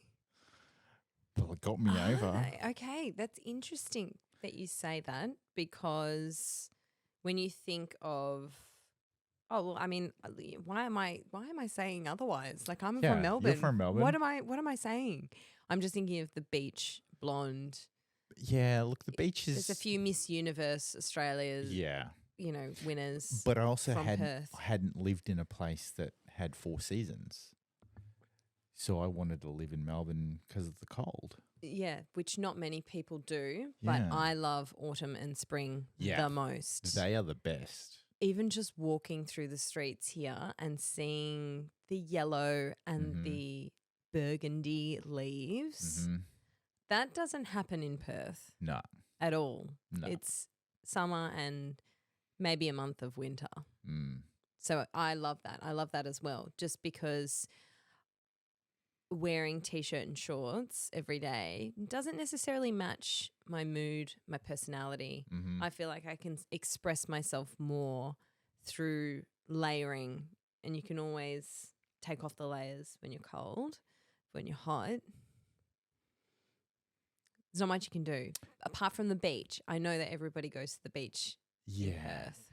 But if you aren't really into the beach, Yes. then it's kind of, you know. I'm a pool person over a beach person. Yeah. My philosophy is the same. Like in hot weather, there's only so many clothes you can take off and then that's it. That's it. But in cold, you can just keep putting stuff on. That's right. You know. I had a recent trip to Japan for skiing, and that was in January. And it's interesting how you don't feel the cold when you're dressed appropriately. Mm-hmm. Go figure. Mm-hmm. So when you've got wool, when you've got, you know, proper leather, where you've got a beanie, a scarf. Like if you've always got cold hands, put some gloves on. That makes sense. Yeah. Doesn't it? It's functional. Yeah. So I loved it. I love that snow trip. Were they heated gloves? No, they weren't. Do you know what? I'm overheated anyway, so I just need the basics. The basics. The basics. What advice would you give your younger self? What advice would I give my younger self? So you're 33, so imagine your 20-year-old self. What would you tell her? Probably the same thing that I would tell myself today, which is stop stressing about the future so much because it can change. And a lot of it's, you know, the future is because it can change, a lot of it might be out of your control. Because you can have a sliding door moment and anything that you do can change the course of the rest of your life. And one day you'll blink and your life has passed. So stressing less about the future. I just remembered one of the points that I was going to make in your dialogue earlier, which relates to what you just said about like when you're young, you try to like control lots of different aspects of your life and you really take things personally, I think. Well, I certainly did, and I was very analytical about kind of doing all the right things, yada, yada, yada. And I think a lot of that has to do with, you know, the whole fitting in and pleasing other people, you know, around the whole stigma of things. But then as I've gotten older, being more creative and accessing more of my creative side, appreciating that, you know what, you can only control what you can control. You can't control everything. And there's always going to be that aspect of, shit, what if? You'll get so much more done when you focus on the things that you can control. Yeah.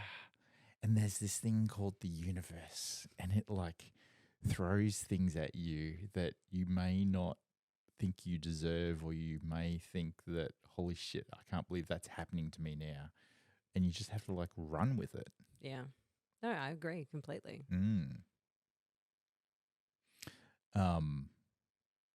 So what's on for the rest of 2024? Well, besides trying to have babies. I didn't tell you that. Oh my gosh. Where did you get that from? The copper hair? Probably. It's a copper hair thing. I think it is. It is very, very typical copper hair.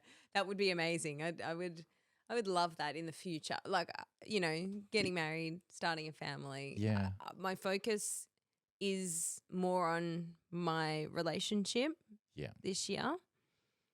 I love the trajectory that my career is going in, and I'm confident enough that it is pretty stable. You know, when you're starting to launch something and you're just not really sure, is it going to stick? Is it not? I'm really confident that I've built the brand that I have in the DJ world, and I've, been a pharmacist for, I think this is my 12th year now. That's not going anywhere. Are you a doctor? No, I haven't done my PhD. Oh. No. So I can't call you Dr. Naomi. No, you can't. I mean, you could. It's just, it wouldn't be factual. Okay. All right. Actually, now that I know your first name's Naomi, you actually look like a Naomi. Thank you. Yeah. Thank you very much. Yeah. Even with the copper hair. Even with the copper. Okay. Thank you. That's good. Okay. But I'll take that. But you also look like a Perri. Yeah. Well, they're both my names. Yeah. That's it. So more focused on relationship for this year? Yeah, I mean, I always do. I think we do often talk about our career, but there are so many other aspects to our lives. And so I always focus on health being my number one priority, and I continue to do that. And that's with, eating well and exercising, relationships and love being really, really important to me. And I think nourishing those aspects of my life, knowing that I'm really happy with where I am at in my career, because sometimes you can be so steadfast in wanting to achieve something that you almost end up sacrificing other aspects of your life. And I've never wanted to do that. For me, I'm all about having a really healthy work-life balance. And so keeping that balance this year is really important for me. So that's what I'm going to be focusing on a little bit more. I'm excited to see where my presenting takes me. I'm excited as well. I think it's fucking awesome. Well, I mean, if I was to start a pharmacy-related podcast or something in that science, do you think that would you tune in? Is there something, any elements of like the Ask the Pharmacist aspect? Are there things that you don't know about maybe medications, how they work in the body, that you would want to? I mean, you said you listened to the Huberman Lab podcast. Yeah. And that's one of my favorite podcasts. Yeah. I would definitely listen in. Great. I actually think the whole podcasting landscape there's like heaps of opportunity. There is. And there's just, because there's, like obviously there's like the entertainment side of things, and then there's the information sharing, and then there's, I don't know what the third topic is, but is it a combination of the both, or is it more like doing lives? Like Netflix just had the Tom Brady roast. I've seen snippets of it. Yeah. So Nikki Glazer, I think, was hosting. No. Oh, she just roasted. She just roasted. Kevin Hart hosted. Of course he did. I want to watch that. Yeah, but that's like, it was like 3.5 hours. I'm okay to watch that. Comedy is, yeah. Yeah. Bring it. So I think like podcasting is like, there's so many different aspects, and I think the opportunities for like every industry to share information, particularly around the aspect of focusing in on adding value, but also creating a brand, creating a personal brand.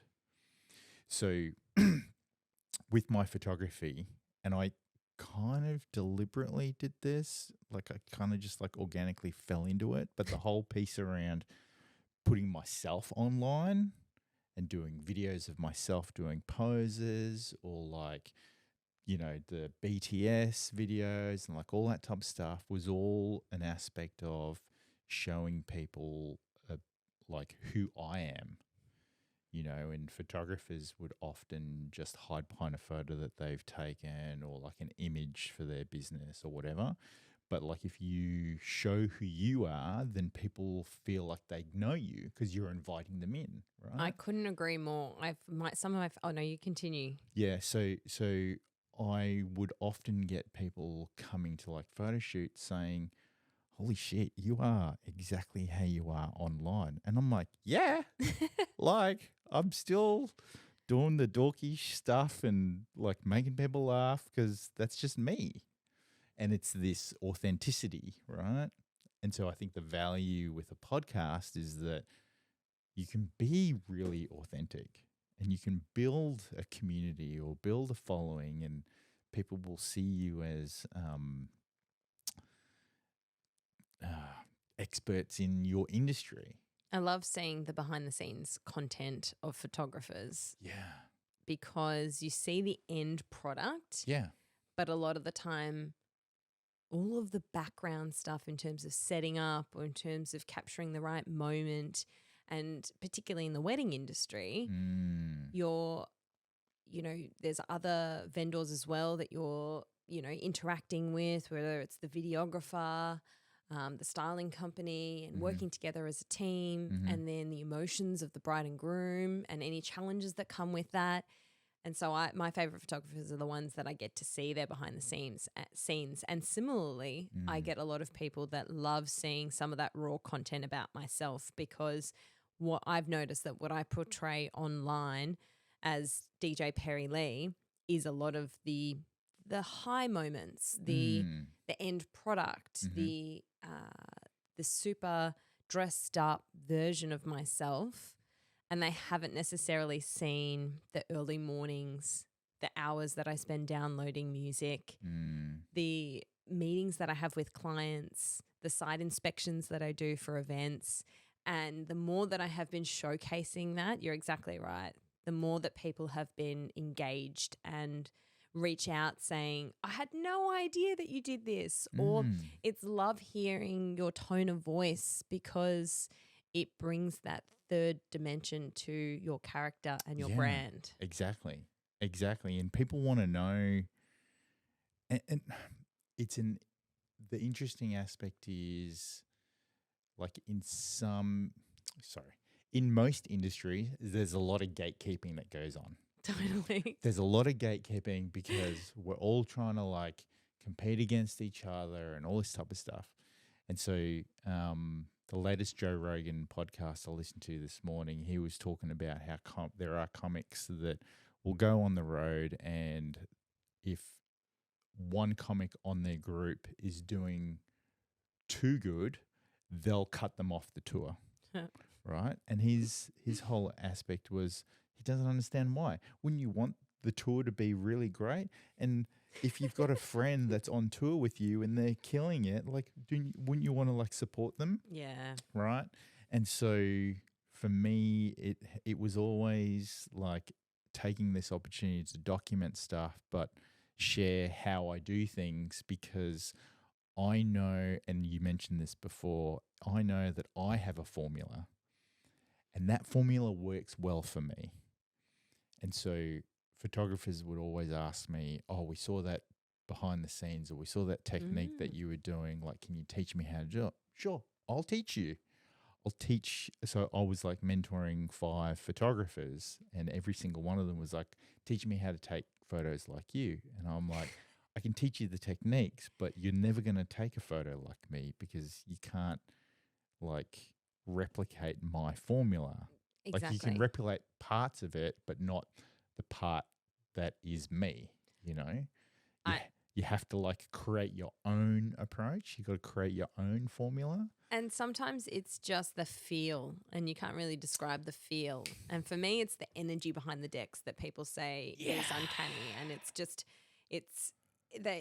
that is hard to replicate when you engage with an audience. How do you teach someone to engage with an audience? Because at the end of the day, there's millions of DJs. And, in terms of the types of events that I do, it's more often than not commercial music. So you can easily replicate the music that I would play in a set. I mean, obviously I have different ways that I mix and different mashups, different versions, different edits, but through and through, the feedback that I get from people is that energy that I bring. And that's got nothing to do with DJing. Exactly. That's the person that I am through and through. So yeah, I'm the same. I've taught people to DJ. They're like, I want to do what you do. I want to do what you do. Like there's so many more elements than just actually learning the technicality behind being a DJ. And it would be the same, the technicality behind taking a photo. Yeah. There are so many more elements to that. Yeah, and it's about being aware of what those elements are and then pulling the levers that kind of like can adjust to get the right output, you know. And that's through experience, unfortunately. It's through hard work and repetition.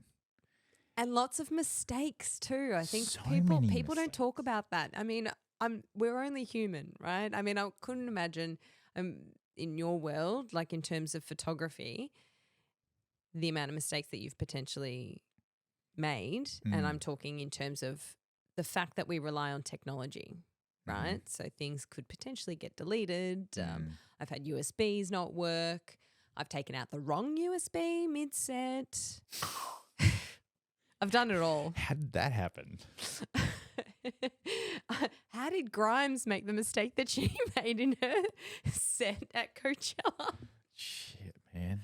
I mean, how do things happen? I mean, I would never react the way that she did to a mistake being made. And it is something as simple as both USBs light up when they're working and when you're playing a track.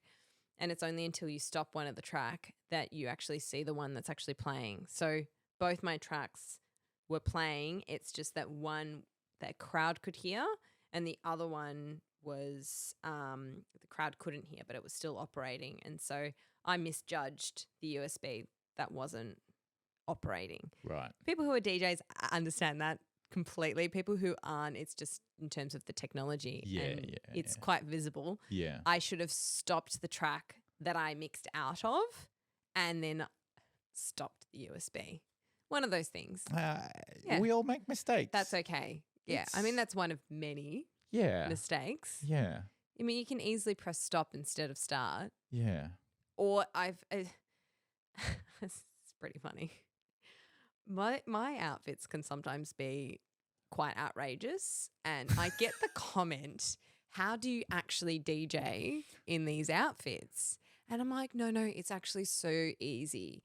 And it's fine if you've got an elaborate millinery on top of your head because you can DJ with the headphones underneath, just resting on your neck. Yeah. But if you have anything that's elaborate in the sleeve department,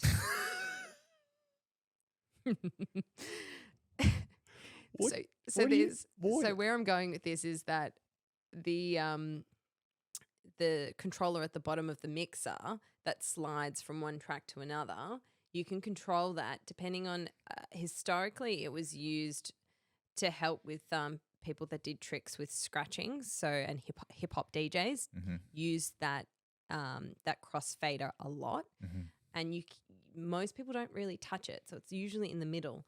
But if you are moving, you can actually move the crossfader from one side to the other. So if you move it to the left, it'll play the left track. You move it to the right, it'll play the right track.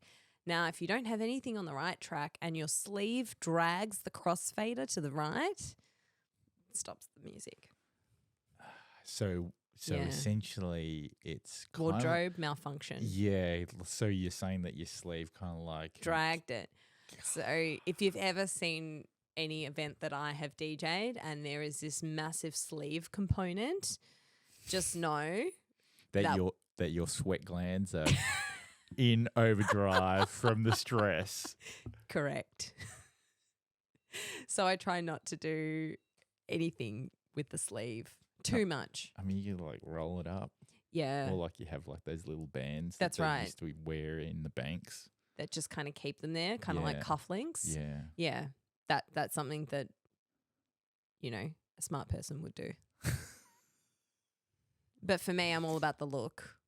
We got really technical there with like DJing equipment. and sleeve malfunctions. So things that people don't talk about. Yes. And they don't teach in DJ school either. So see, this is the point about podcasting and having a podcast about pharmacies and Ask the Pharmacist, because there would be stuff that people don't talk about. Absolutely. There you go.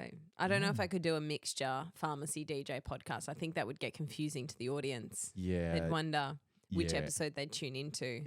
I mean, Is it information? Oh, I don't know. Is it entertainment? Is it maybe information overload? You do like information one and then entertainment another. The funny things that happen. I've had so many people comment about my two professions and the amount of people that have said to me, "Oh, you should DJ with like a pharmacy lab coat." Said no one ever. Like it's yeah, that's so original, dude. Like why? That would not be cool. Like you just sort of have to like giggle and you're like, "Yeah, great idea. I never thought of that." Maybe if you were DJing for a kids party. Yeah, a costume party. Yeah. Yeah. Not my vibe. Nah. And do you know what? I am yet to see a DJ that is touring internationally wearing a lab coat. You could be the first. Maybe. Maybe not. I doubt it. I think you run the risk of being some sort of Gimmick? no. Breaking Bad kind of like persona. Yeah. That's the other thing that people are, oh, that's so funny. Like, you're a pharmacist. Yeah. In the, being a DJ. I'm like, yes, just to clarify, I'm a legal drug dealer. That's what I am. Yes. Yeah. That's completely separate to the stigma associated with being a DJ. Yeah, that's exactly right. Totally different. And again, and like you're DJing corporate and like weddings anyway. Yeah, it's a very different environment. So different. Yeah, not at all. So you were really good at debating and First affirmative and following a script. So you kind of still follow a script now, or like are you kind of being more free flowing and kind of taking that approach? It depends what I'm talking about. So if I'm talking about myself and it's an opinion, I like to be more free flowing and less scripted because it is more authentic. Yeah. The struggles that I find and the hurdles with presenting health information to the public is the fact that it does need to be approved by the TGA, which is the Therapeutic Goods Administration. Yeah. And in a world where people are really scrutinizing your every word, that if you were to say something that provided misinformation or that was misleading, that to me would be the scariest thing. Yeah, and I suppose like the type of person that I'm picking up from you is like you want to provide value for people and you want to provide accurate information and you want to make a difference in people's lives. So if it's anything to do with health, like it has to be like accurate. And that's exactly right. I see a lot of health influencers, fitness models, so-called, in inverted commas, promoting health.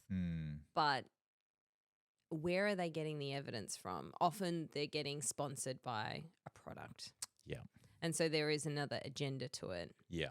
And so instead of providing health information that is accurate, they're pushing a product to suit the agenda. Yeah. And that's what I want to sort of steer away from as much as possible, to provide health information to better inform individuals, particularly Australians, and to teach people how to prevent diseases. And I'm talking about chronic diseases that can be preventable. There are things that are out of our control. There are some autoimmune conditions. There are some genetic conditions, but I'm talking about, you know, cardiovascular disease, type 2 diabetes, things that we can prevent. And if you're not in some way, shape or form scripted and have, an accurate structure to what you're saying, some word that where you can essentially, it could just be one word that could be suggesting something does something.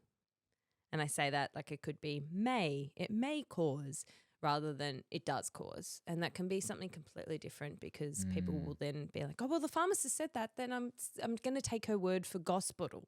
Gospel? Gospel. Now we're just making up words. Yeah. You are good at English. New. It's new. Yeah. It'll come up in 2025 dictionary. Yeah.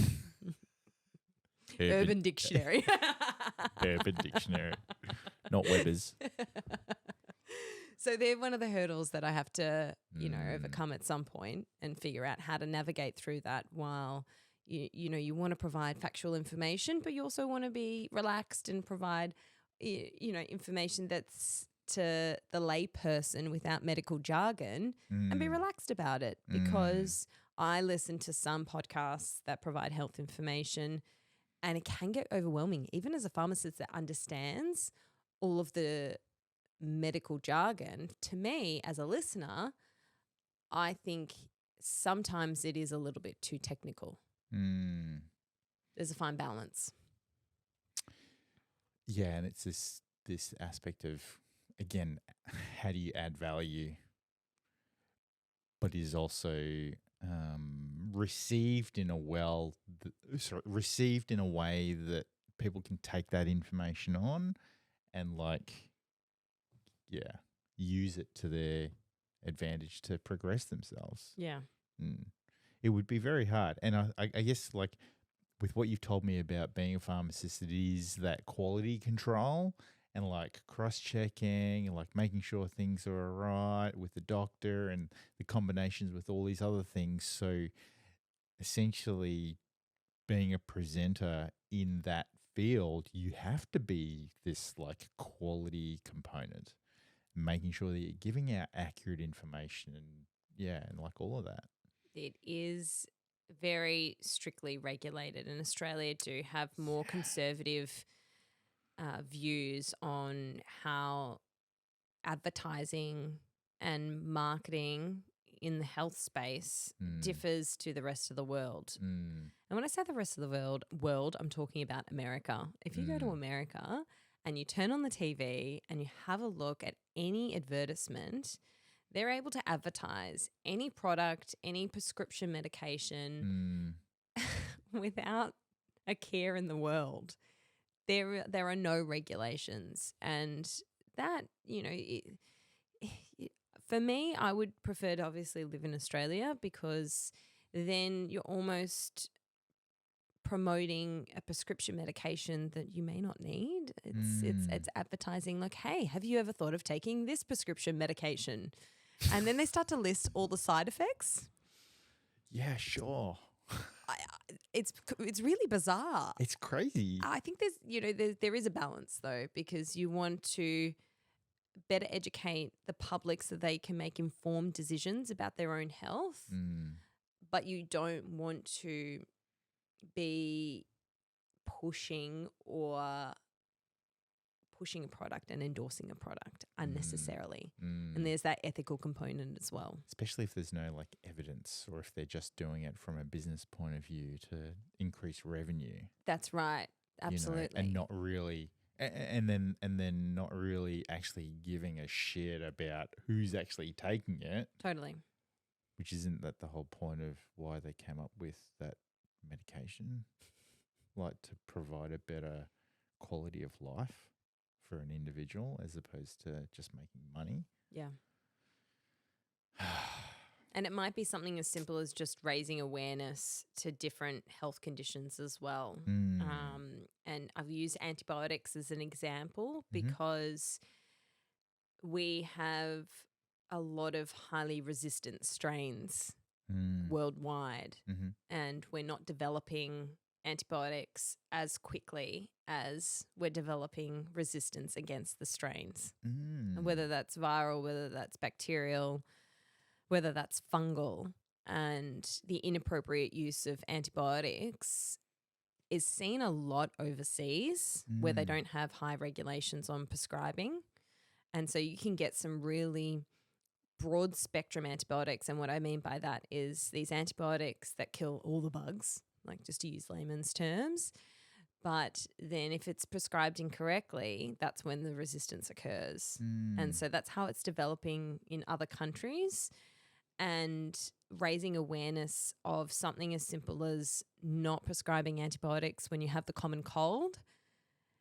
You know, you might not need, you know, if it's a viral infection versus a bacterial infection, there are different treatment options. And not overprescribing will prevent these resistant strains. See, it's that type of stuff that I think people need reminding of. They do, and I think that's maybe the sweet spot is being able to talk about prescription medications as an overall maybe class of medications without going into the nitty-gritty details or product endorsement, and promoting health and raising awareness. Yeah, and also that piece around what's happening overseas. It's pretty scary. And you mentioned just then about we're not developing new antibiotics fast enough. Yeah, and look, and that can be, you know, a topic of conversation in itself, because some people say that infections and infectious diseases are acute illnesses, and I don't know if this is true. And you know, pharmaceutical companies are obviously the ones that are the reason that we have such amazing advancements in therapies, and the reason that we're living longer. Part of one of the reasons, because we healthy have eating as well. Absolutely, healthy exercise. Absolutely. I think I'm referring to more deadly diseases that really wiped out everybody. Where we take, you know, sort of for granted, whether that might be a vaccine or it might be an antibiotic, or it might be autoimmune conditions that are being treated, or cancer therapies, things.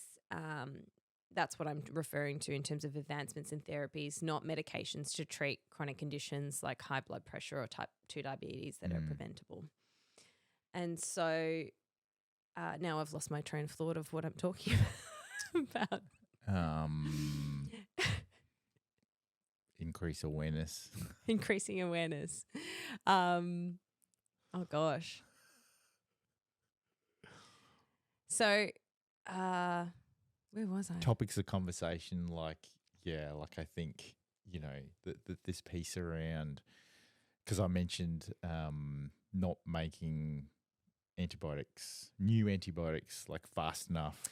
That's right. But the fact is that there's a lot of other components to it, and it's like healthy eating, daily exercise, like working conditions, like the environment. Like I think the point you were trying to get is medication's not the be all and end all.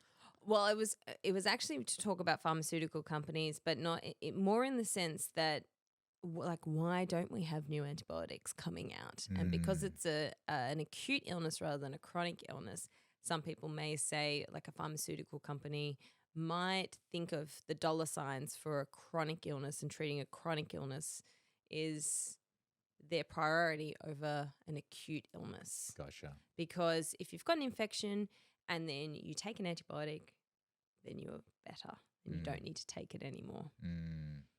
So I don't know. I don't work for a pharmaceutical company. I'm not sure. The back end, obviously, you know, money is an important aspect, and you obviously need to be able to have a population and a cohort in order to want to develop a drug as well. That makes sense. And so that's just an interesting thought concept that I have thought about over time. It sounds like it's a good topic for a podcast. Yeah, I would love to explore that in more detail, and maybe even chat to someone that works for a pharmaceutical company and talk about the developmental stages of how do you in the research lab decide on, what therapy you're going to choose to actually research, and, what made you get to that stage. Because there's so many different conditions in this world. There are heaps. Wow, we've been going for over 2 hours. Have we? Yeah. Okay. That's fucking amazing. That's not bad. It's pretty good. I'm okay with that. How can people contact you or like hit you up So for I've got a DJ gig? Great question. I'm revamping my website as we speak. Hey. So, I mean, hopefully I don't do the switch over today, because then you might not be able to contact me. That's all right. It will be down for a short period. Okay. My email address is info@djperrilee.com. If you want to find me on social media, @DJ Perri Lee, and that's through Instagram, TikTok, and then I have my pharmacy site as well. So that's my full name, Naomi.L.Perry.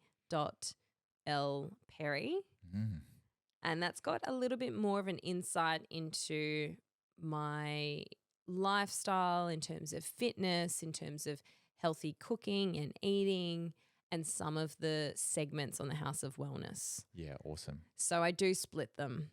I thought it was a bit confusing to have everything in the one.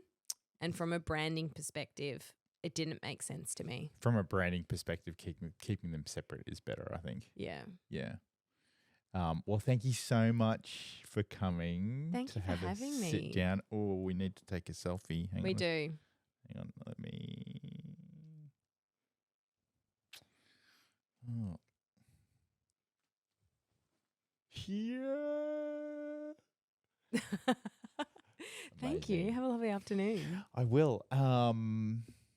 Yeah, wow. Like, again, this is like I just live for these moments where I get to learn about so many different aspects of an individual and the stories that come out as to how you become the way that you've become. And I'm so excited to see what this next chapter of what you've been working on kind of turns into, and hopefully I can get you back either at the end of the year or start of next year and see how everything went. I would love that. Hopefully I've inspired some individuals that may have a side hustle or a hobby that they're working on, and they might feel sometimes a little bit confused as well in terms of where am I taking this, and having gone through it and being in a situation where I've seen the journey, enjoying the journey and the process is the most exciting part. It's all about the journey. And we didn't even get to talk about Perth. I feel like we only just touched the surfaces. And that's all right. End of the year. End of the year. I'll be back. It is all about loving the journey, because if you love the journey, it doesn't matter where the destination is. That's so true. Like, yeah. I used to, okay, we'll continue. I used to be very goal orientated, and then I got like super like disappointed or upset that I didn't hit like every bit of component of the goal. And then I was like, nah, maybe I just need to like change my mindset, like enjoy the little things along the way, because then it kind of, that's what motivates you to kind of persevere and like do more. And being open-minded, because I've always had the mentality that you only regret the things that you don't do. So by saying yes to these opportunities, just know that it can open any door, and you never know where they may lead you. Actually, and you did mention that not only opportunities for like meeting other people and like, you know, job opportunities and stuff like that, but also opportunities about learning about yourself. And self-reflection. Self-reflection, like you can learn more about yourself. If you learn more about yourself and you fine-tune yourself, then you can impact more people around you. That's right. To then make a difference in your life, but also in their life. And, I guess I'm coming back to this piece around that's why I love doing what I do, because I'm helping other people realize what journey they've been on. So, yeah. All right, we're going to end it on there. Thank you so much for coming. Thank you. Thanks, everyone, for listening in. And make sure you hit subscribe and that notification bell. And I'll catch you guys all in the next one. See ya.